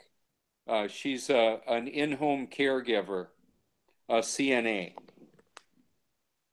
Oh, what's she been doing that for then, Robert? A long time. Oh yeah, a couple of years. Yeah, she said she doesn't want to keep doing that though. When he no longer needs her services, she's gonna find something else to do. This is Olive. She's a little doll baby. How old are these cats then, by the way? Well, I've heard talk of 35 years. Some of them. Those cats live for 35 years. That's a long time for a kitty. What's Wow. with that anyway? She's the littlest one of all the kitties. Now Frank is the biggest one. She's about 1/3 of Frank's size. Wow. Beautiful.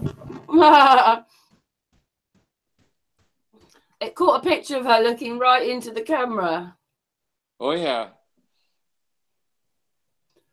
So I think as we look at information, one of the things that I would like to share, if, for example, in a mathematical equation, like evaluating information, if A is definitely true and B contradicts it, then B is false. So what we determine is how we believe, what we believe at some point in time. I understand that there's a tremendous amount of deception in the world. I believe we all get that. And so at some point in time, I believe that happened to me recently, about 3 years ago, when I so wholeheartedly believe that the Bible is true and reliable. That's not only what I believe, it's how I believe. So that's my basis for what I believe is ultimate truth. And the reason for that would be prophecy, the foretelling of events. When the Bible says it's going to happen and it happens perfectly, that should give people a cause to consider that it's reality. And so there's a lot of prophecies that occurred in the life of Jesus, and I know that he goes by other names too, the great I am, the rock. He's the way, the truth, and the life. And then there are some that get really caught up in referring to him as only one name. Oh well, there's a lot of people that get really caught up into a passionate belief system. I'm one of those. And so what I found useful for me, and I believe for what God created me to do, is I can create content that I describe that. Oh, they were getting ready to smack each other right now. Yeah, yeah, go ahead. I was just laughing. Oh, yeah. They get on quite well, considering, you know, most of them, they don't get on. Because they go for this territory thing. Yeah, they're What are adorable. you doing? What are you doing for festive day, Christmas Day? Would you say again? What are you What was that, doing Karen? Christmas Day then? In Christmas What Day? what will I be doing? Or what do I believe about it? What are you doing on Christmas Day? You seeing family, Well, friends? on Christmas Eve, we're going to be getting together with some family locally here at our house. We'll most likely be going out for a dinner, and then we'll be coming back here afterwards, or we might just do something here. Personally, I would rather do it here simply because, entirely here, and I'm going to talk to Joni about that. On days like Christmas, I would like people to be able to spend it with their family. And if I choose to not go out to a restaurant, that's not going to change it for the people that are already going there. I understand that.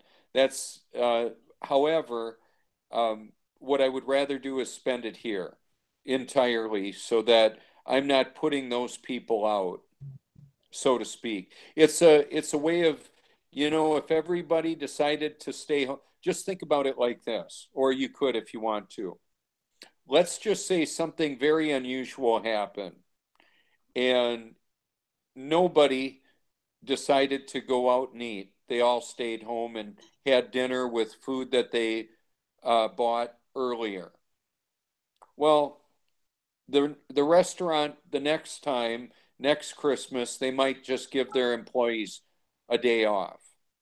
Okay, in some areas, there's a bit of legalism in how they conduct themselves. Like some people won't buy gas on a particular day because they don't want to require a gas station attendant to work.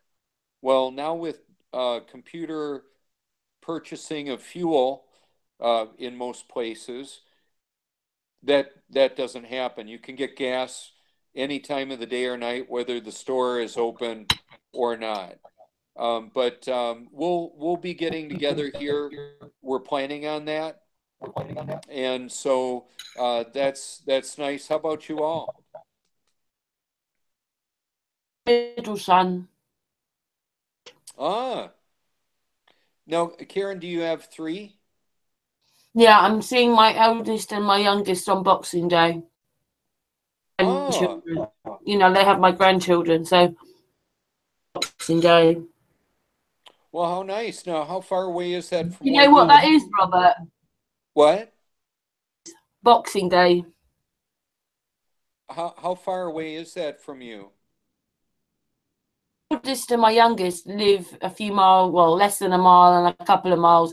My middle son lives around London, sort of on the edge of London, but further round. Boxing Day is, you don't have Boxing Day, do you? What are you calling it?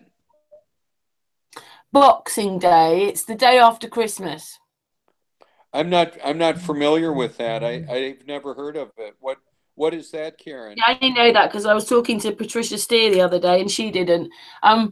Yeah, Boxing Day was in time.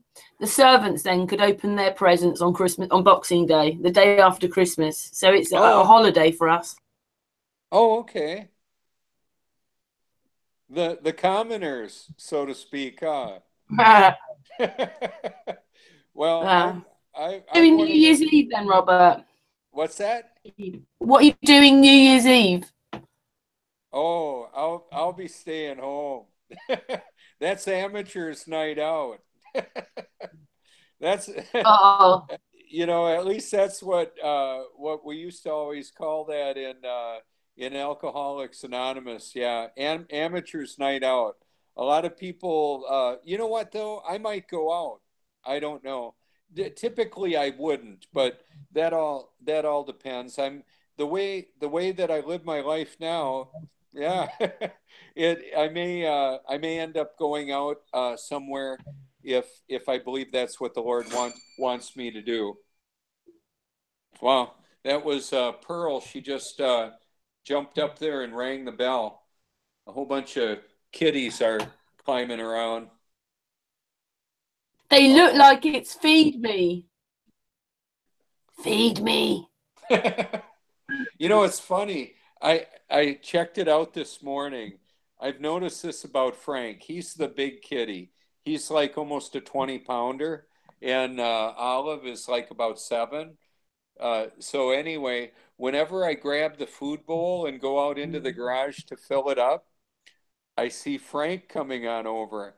And this morning it was like 2 in the morning, and it was really quiet and dark in the rest of the house. And I snuck out there and just wondered if I could get the food in the bowl without him coming on over.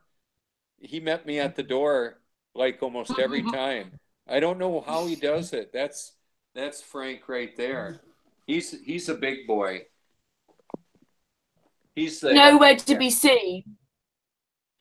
He is. Yeah, he was nowhere to be seen, and then all of a sudden there he was. I don't know how he figures out that I'm doing that, but he does.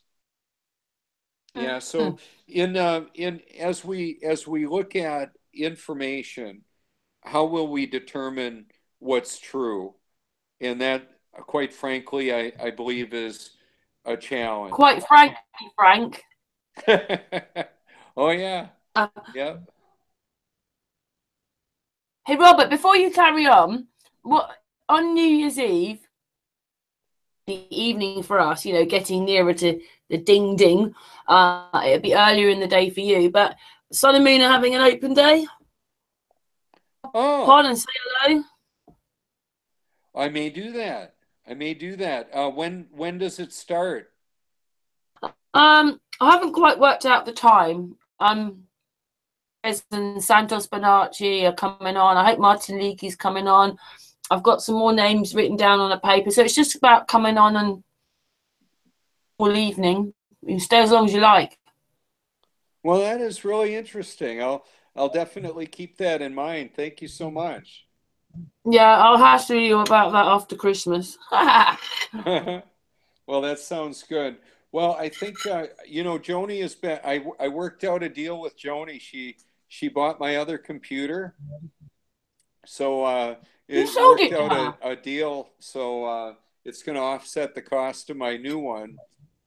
And she's it to her, Robert. What's that? It to her. Oh yeah. Yeah, that's you know what, there's a couple of things that are that husbands and wives have control of in a marriage. And you can guess what they are, but they have to do with money and intimacy, and it's kind of interesting. Yeah. Oh yeah. Well, what, you wouldn't just give it? She's your wife. You wouldn't just give it to her? Well, I would, but it's a little more complicated than that. We're working out some details. Oh, there we go. They're getting into a little exchange, kind of like Joni and I. Yeah, we Oh, Robert.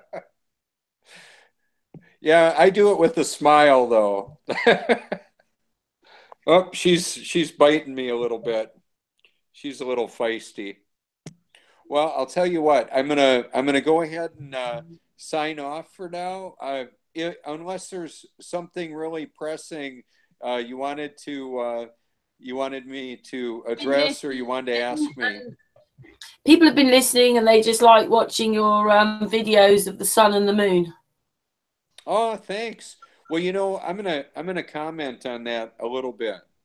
I took a lot of heat, and I do for the sun and the clouds video. My video today that I did at the condo is on my YouTube channel and my liked video playlist, and I posted on my profile as well. When I make a post now, I copy and paste my whole liked video playlist, or whatever playlist I want to put in there. In the context of that, looking at the different clouds that the it appears that the sun is like slicing through a cloud bank. I don't know how it works exactly. And it typically happens within a half an hour before the sun leaves this vantage point, or within a half hour of the sun breaking the plane, where it has that appearance. So there's a bit of mystery about how far away is the sun and how does it actually work. You know, we've been given quite a line of deception from NASA over the years. So they're not how I get my information on how the sun and the moon work. I don't. I'm not. Robert, before you go, will you play that the sun in the clouds so people can see that? Sure. Let me bring that up here. It's your trademark, isn't it? The sun in the clouds. Well, it's been a popular view, and you know, I find it pretty amazing. It's been one of those videos that has been viewed, well, upwards of 260,000 times, but over. That's really good. It's been shared over 7,000 times. That, I think, is one of the amazing aspects of that. Well, this is the one that I did the other day. I just want to show this one too. You're getting really good at capturing it in the clouds now. You did. See that right there? That's a pretty interesting look. There's similar cloud composition, and apparently it's in the midst of it, especially right here. What's going on with that? Do you remember that question I asked you yesterday? How come when that's going through the clouds, you can see it merging and messing around with the clouds, and it can go through the clouds, and it's there with them near it? Well, I don't know how it works. I just know it. I can tell you what, like I mentioned, the timing of it is when it's low on the horizon. So we were talking about the fact that it interacts with the clouds, doesn't it? Well, it appears to. I mean, even in this view right here, I've had people say, "Oh, it's overexposure. It's an amusing illusion." Okay, well, believe whatever you want. I don't have a glib little answer for that. I would say it's fascinating, and it regularly occurs when certain cloud densities are present and the sun is low on the horizon. So I'm gonna look for the sun in the clouds video. I might have copied and pasted it. Let's see. No, it's not there.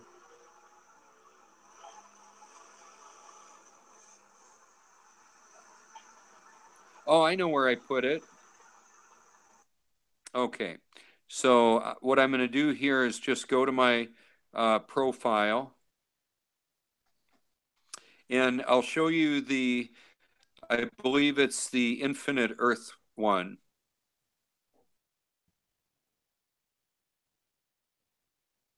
There's the curvature calculator. That's pretty cool. Now, this one is by Flat Earth Research, and it's been viewed like over 600,000 times and like 1,800 views. And what I did here too, like this is in my photo album, and what I did is I copied and pasted the video into the photo comments. So this one, it's receiving, you know, right now it's got 209,000 views, but that was, it was 190,000 views a few days ago. A lot more people are watching it now for whatever reason. And I'll go ahead and play that. 3 million miles away? I think not.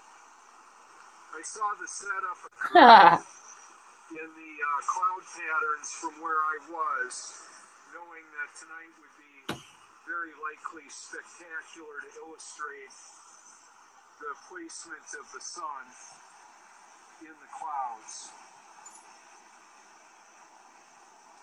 And that's also what I'm highlighting here.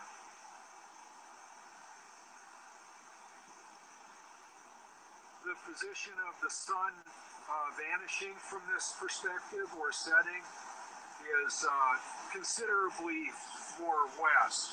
It was way over there just even a month ago. Now it's right over here. Take a close look at that cloud that the sun is nestled in the midst of. What do you make of that? The reason why I do this and the reason this is important is simply because of the mass satanic mind control programming that's inundating the population of the world. And I'm one of the individuals that will help you to see this world in a different perspective. That's why I do this.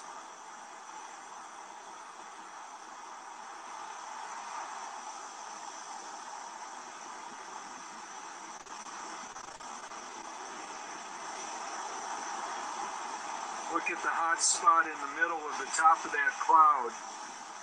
Pretty interesting, isn't it?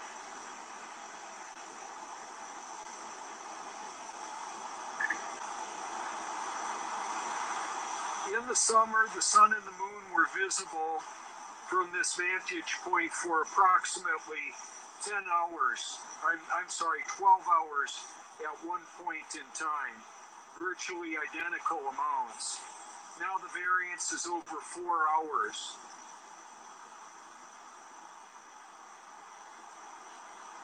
That can't be answered on a spinning globe model. And the reason for that is we're not on a spinning globe.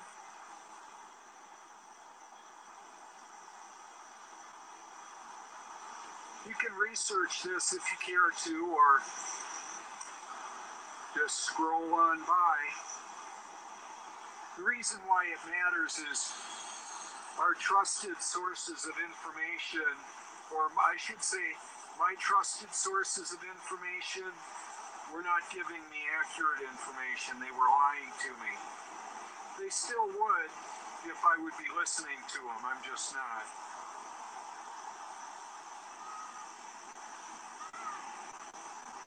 That's one of the reasons why I listen to the Bible so much, is because I believe the Bible is God's word, and it is true. It says that this world is not moving. And it says the sun and the moon stopped moving in Joshua 10.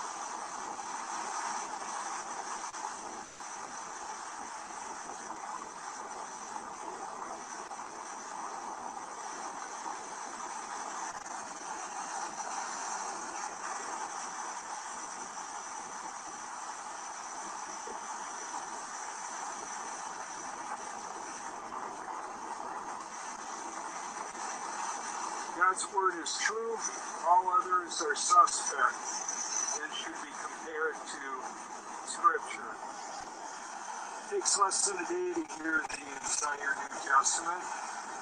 I encourage everybody to hear, share, and of course, most importantly, obey God's word. Bible.com.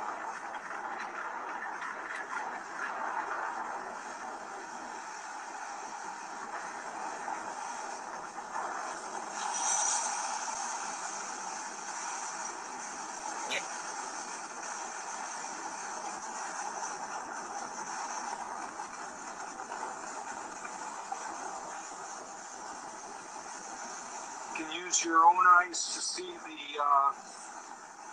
point of perspective that the sun rises and sets and the moon rises and sets, if you like to. All very interesting indeed. So, you know, one of the dynamics that I find really fascinating about the video is what I am also talking about. It's not just the clouds. The sun just disappeared. It did, and the way that the sun looked in the midst of the clouds, I don't know how that works, and I know that there's people. I can repeat the answers that people have given and make it sound like I'm stupid for just not accepting what they're saying. Your own perspective bubble. Your sun, it's your sun, and you see it in your own perspective bubble. It's easy to explain. Being different, we're all seeing our own sun. Well, in this world, there are occurrences that are easy to explain, and then there are others that are not. This, I believe, is one of those that's, I mean, I could explain it. It doesn't mean it's accurate. I would simply say that as the sun moves away from my viewing, my vantage point, it can more likely have that appearance.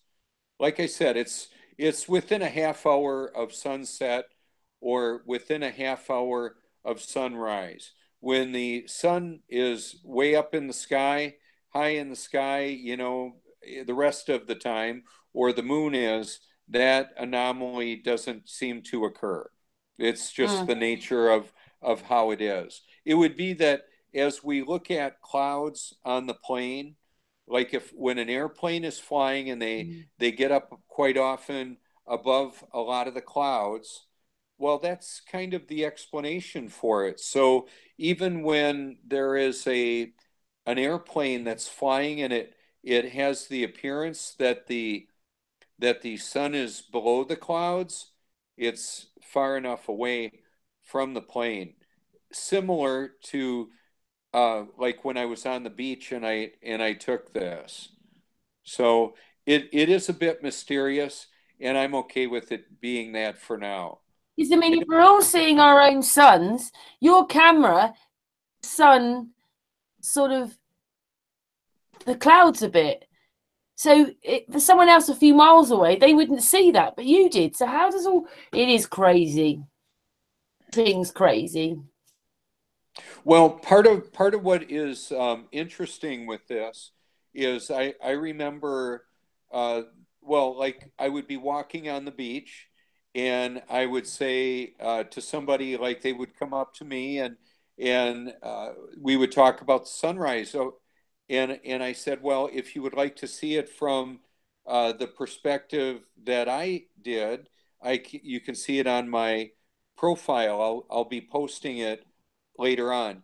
By that, I mean, they may have been walking up on the beach and I would be out in the surf, which is radically different on how it looks because of the reflectivity of the sun in the water. So just, you know, when it's, you know, sometimes the water gets pretty cool, you know, in the 40s and 50s in the coldest time of the year here, and the air can be in the 20s. Being out in the wet, it's good to have. Not cold. It's not. Well, it's cold in comparison to what we're used to. This is a pretty mild climate here, but I have seen it 16 degrees here. That's pretty chilly. By this, we did have in the 80s. I think we had an occurrence of like a foot of snow that came down. It shut the place down for a while. So we never know when that's going to happen. But when it does, it takes a while to, if it takes a while to warm up, it'll be here for a while because we just don't have the removal equipment that the other areas, the snow belt, the rust belt has.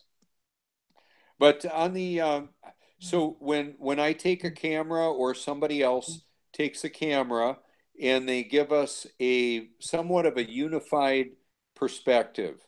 Now, even though we all saw what I put on the computer, I was just broadcasting my computer there, and so that's something other people can do. It can be like we rebroadcast something or we record something off of our computer. But the idea that I'm wanting to have us consider is that even though we're looking at a similar perspective, the view of the that was taken, there will be in our thinking and in our belief system, there will be people that look at that and say, well, the reason that they'll say, well, the sun is 93 million miles away. It's impossible for it to be in the clouds if it's 93 million miles away. So if A is true, then B would be false.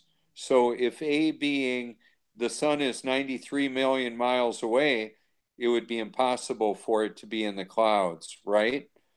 However, on a level plane with clouds low to the ground, relatively speaking, I mean, at the beach here, there will be fog on the water, and then it'll be foggy all around, and then there will be clouds that are at however many thousands of feet they are. And so when the sun is moving away from our vantage point, there is a bit of mystery about the whole thing. There's quite a there are those that believe we're living in a simulation. There's simulation theory, more like we're actually living in a simulation. I don't particularly subscribe to that at this point. What I personally believe we're living in a computer programmed reality, in that there's powerful programming forms of what many view as entertainment, and it's actually programming to give people a perspective, including the spinning globe that was in the Universal Studios logo for a long time, and companies that want to have credibility in their outreach. For example, let's say it's a Christian ministry that wants to show their global impact. They'll show sometimes the globe in their logo or in their material, that they're reaching around the globe. Isn't it wonderful? Well, I'll tell you what, at 2017, if somebody is promoting the globe, they're either deceived or the knowing deceivers. I was deceived. And by irony and paradox, I couldn't know that. So there are those that aren't deceived and they're promoting the globe. That's because there's an element of wickedness going on there with them. So when I just want to kind of put a bow on how that happened for me, I believe God gave me a love for the truth before I even heard about that we weren't on a spinning ball, that we weren't living on a globe. Because I had a love for the truth that was beyond me. It was beyond my own character, so to speak. It was a divine grant. God granted me the desire to love the truth. And because of that, as soon as I started looking at the mountain of evidence to show that we're living on a flat earth, mostly flat. I know there's mountains with elevation over 5 miles tall. Overall, it's pretty flat, and that's that. So I talked about it today on my broadcast, where from coast to coast, 2,300 miles would actually be 650 miles of curvature from Myrtle Beach to Long Beach, South Carolina to Southern California. 650 miles of curvature means, as best I can tell, it would be an elevation of over 325 miles, which would be an elevation or a percentage of grade that would be in excess of 30%.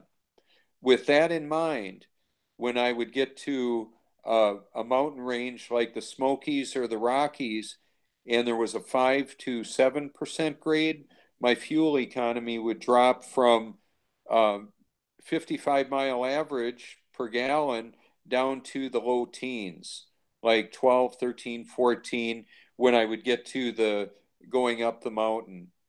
And so when I drove across country like 8 years ago with that diesel Passat, I ended up getting 55 miles per gallon average. I confirmed it with my odometer reading and the fuel put in the car.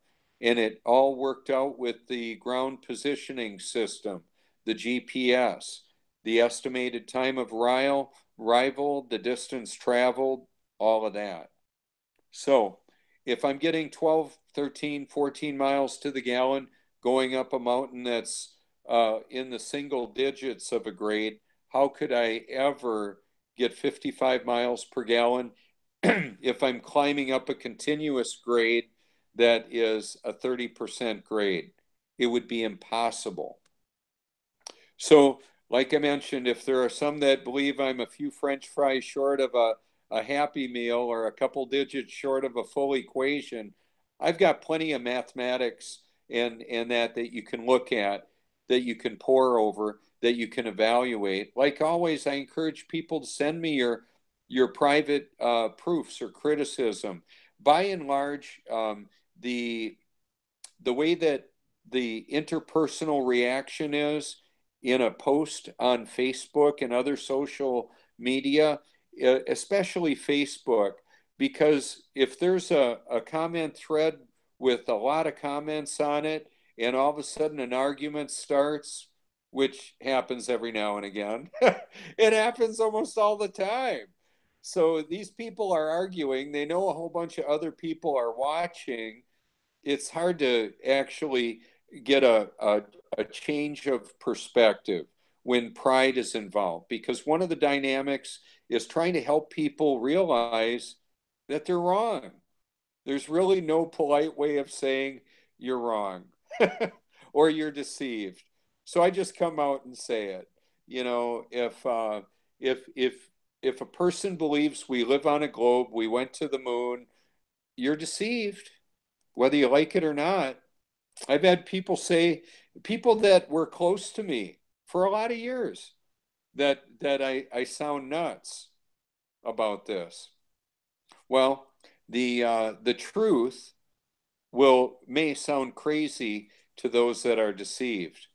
And by irony and paradox, they don't know it.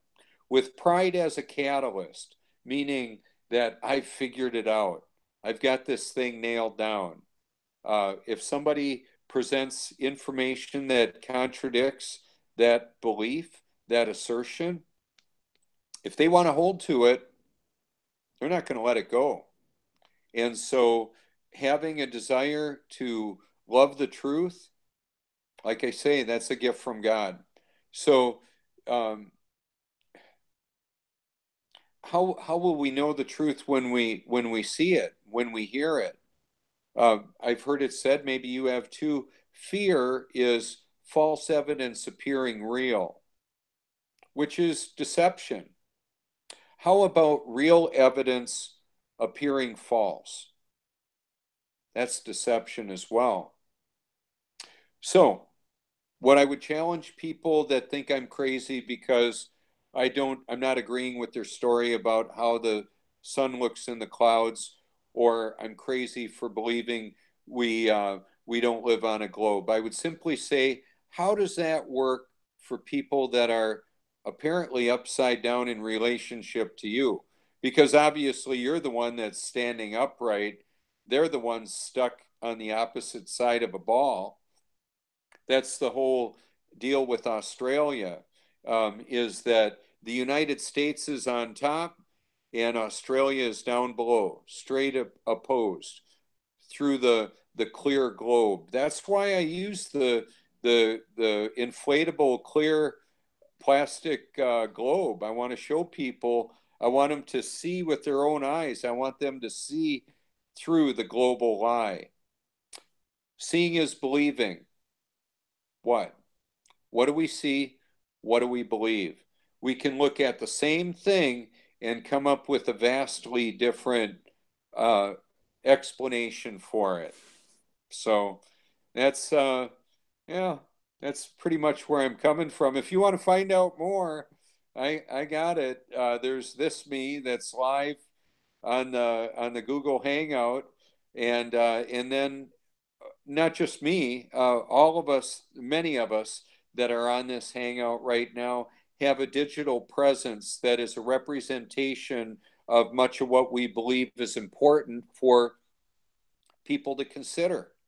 So that's a valuable resource. So yes, there's machine learning systems, artificial intelligence, quantum computing, so-called. All of those elaborate, powerful servers and a system of transmission of data that can be harmful to us, the cell towers, the cell phones, and all that, I'll use it while I can, because putting a stainless steel cooker on top of my head is going to really impair my vision to operate my computer. Putting on a tinfoil hat, I believe where they came with the tinfoil hat is to protect the brain from frequencies, And what I would say is this: if there was a report of an imminent EMP, or maybe something like that may be harmful to a human being, what I would simply say is, when I go to a stairwell at a condo, I'm not going to be able to get cell phone reception. A concrete box is a safer place to be if there's some kind of an event that's occurring that's freaking people out. Let's say they're turning up the broadcast frequency of a cell phone tower. Whatever happened in California, and it keeps on happening out there, it appears to have the nature of artificial intelligence causing combustion through cell towers, smart meters, directed energy weapons. I heard it recently said that artificial intelligence may at some time be weaponized. It's weaponized now, baby. It has been ever since it was born. Okay. However that worked out. And what Revelation 13 talks about, the mark of the beast system, is that there is a time of commerce in this world that people won't be able to buy or sell without the mark of the beast, whatever that is. And I don't know of other spiritual perspectives and that talk about that, or that have mentioned that in their writings. I don't know. Are you aware of that being in any other writings? Those on the call right now?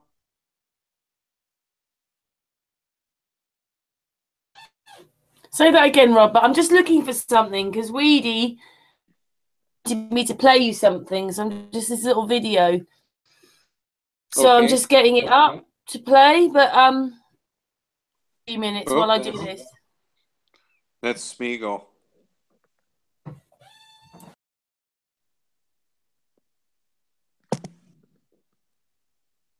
He's photobombing again.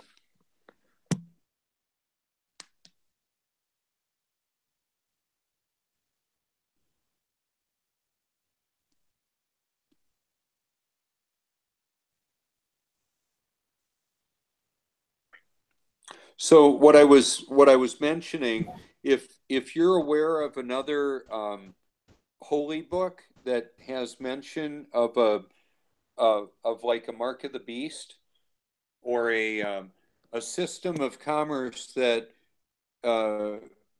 doesn't, or that requires like the mark, like the digital currency, or the digital representation of commerce. If you're aware of that, please let me know. I would be interested. I know in 1982, when I first heard about the mark of the beast in Revelation 13, I thought, how's that going to work? How would people be able to buy or sell without money? We're there now.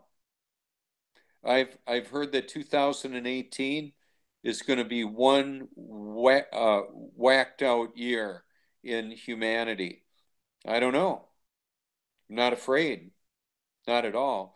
And I don't pretend to have an answer to surviving in this world when that kind of thing happens. I mean, I could store up guns and canned goods and generators and solar panels, and if they zap us and I'm dead, what then? Or what if we have to leave where we live? What then? See, I mentioned it today.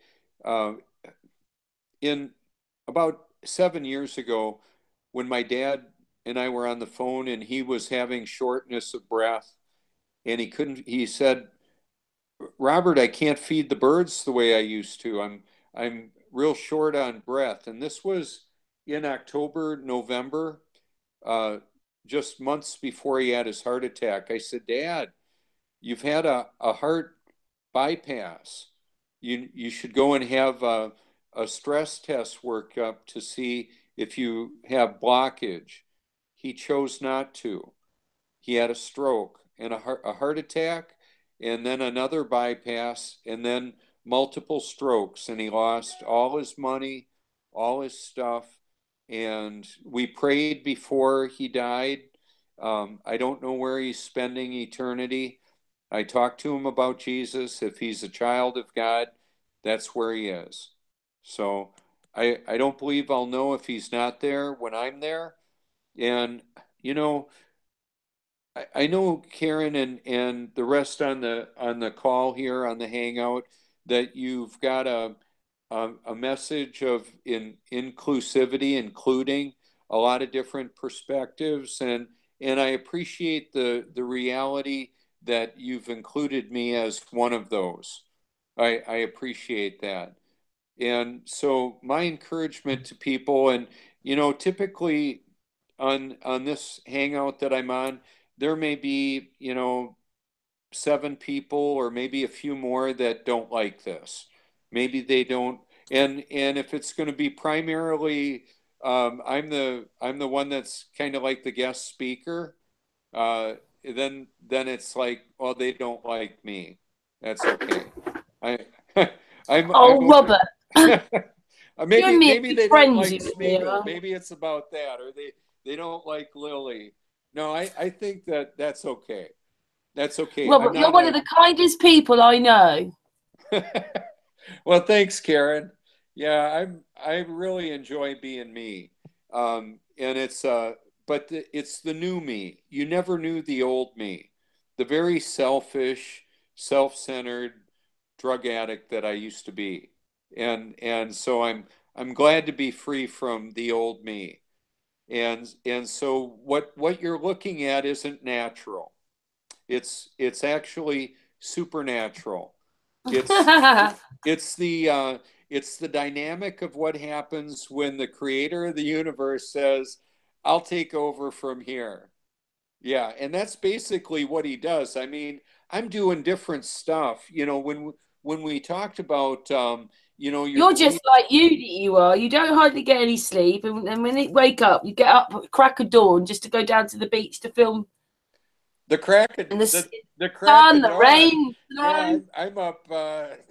I'm up a lot of times 6 hours before the dawn. But yeah, Judith's like that. Judith sometimes she's on a hangout, right? She's on a hangout with us, about 4 or 5 o'clock in the morning, and then she'll go, I've got to go now because I want to go to the beach. And then she's out filming. Yes. Yes. I'm still there. Cool. Yeah. I've got this little video ready. There's no words on it, but I just think he wants to show that there's something. He feels there's a bit demonic. So if I just share my screen just for a moment, I'm just hoping it's going to play. Okay. So I won't have to worry about. Let's see if it goes over. It takes take a couple of seconds. Okay. Yeah, the nature is my best friend. Then He showed me his presentation, and he tell me always, now picture me like this. Now picture me like, now picture me like this. And sometimes I don't, when I picture the sun or the moon or the star, I stop read. I don't have read because it's so incredible. you imagine you two together. You'd be on the beach 24 hours a day. I would, yeah. You two, I like, would, you'd be out there like on a marathon, like days of it. If you two met up. Aha. Anyway, shall I just play this little video? Okay. So I'll go back to me. Right, so I'm just going to play it. Thank goodness there's going to be no volume. So here we go. He's just trying to say a demon proof of Google Mini. Oh, of course it's going to. Hang on a second. Let me put that down. Play. Sorry, Alan. There you go.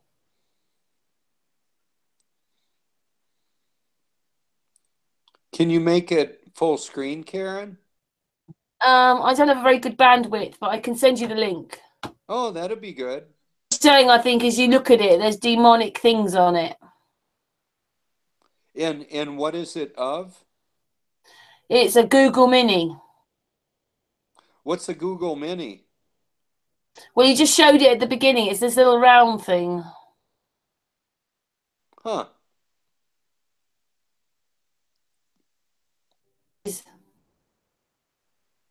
Well, I do know that there's computer generated imagery that's pretty interesting. It's well, yeah, interesting is is an understatement.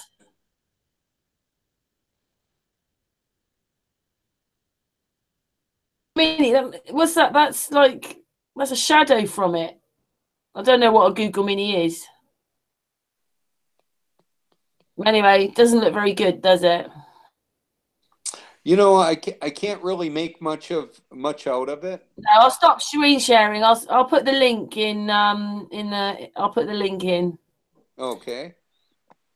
I'll just stop. Make sure I'm not. I'll tell you what, this has been really nice. Lily and Smeagol have really enjoyed the hangout as well. And I've enjoyed being here too. I really appreciate you having me on, and thank you for that.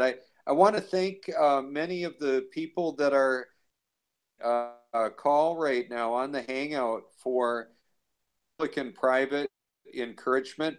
I end up, it was really so interesting the way that the internet actually helps create a sense of community where we can get support and encouragement from people all over the world,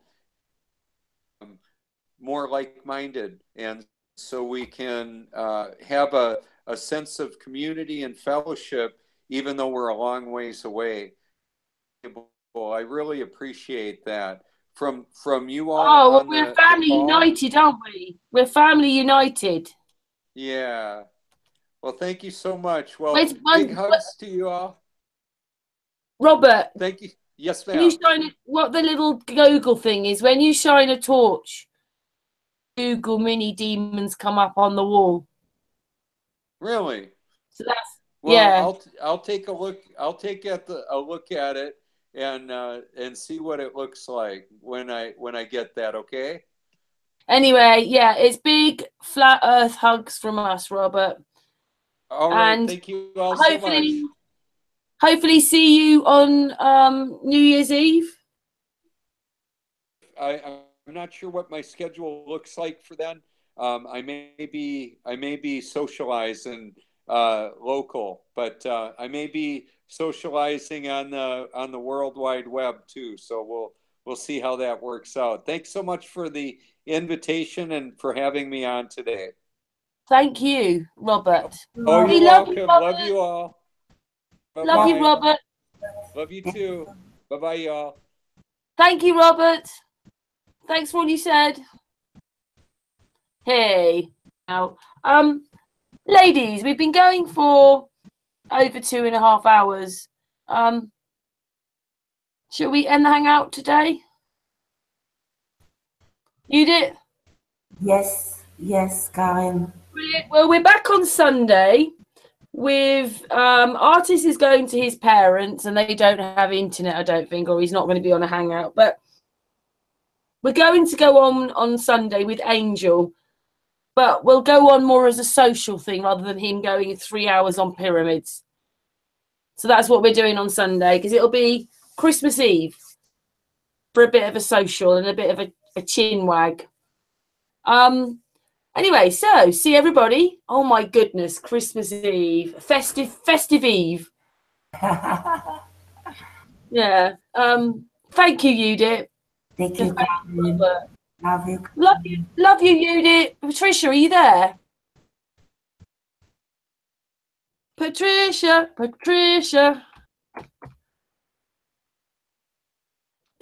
she's not there.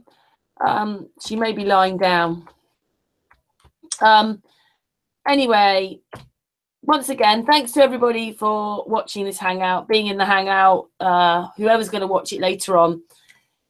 See you in a couple of days. Bye, everybody. You say goodbye, Judith. I don't think Patricia's there. Yeah. Bye. Bye.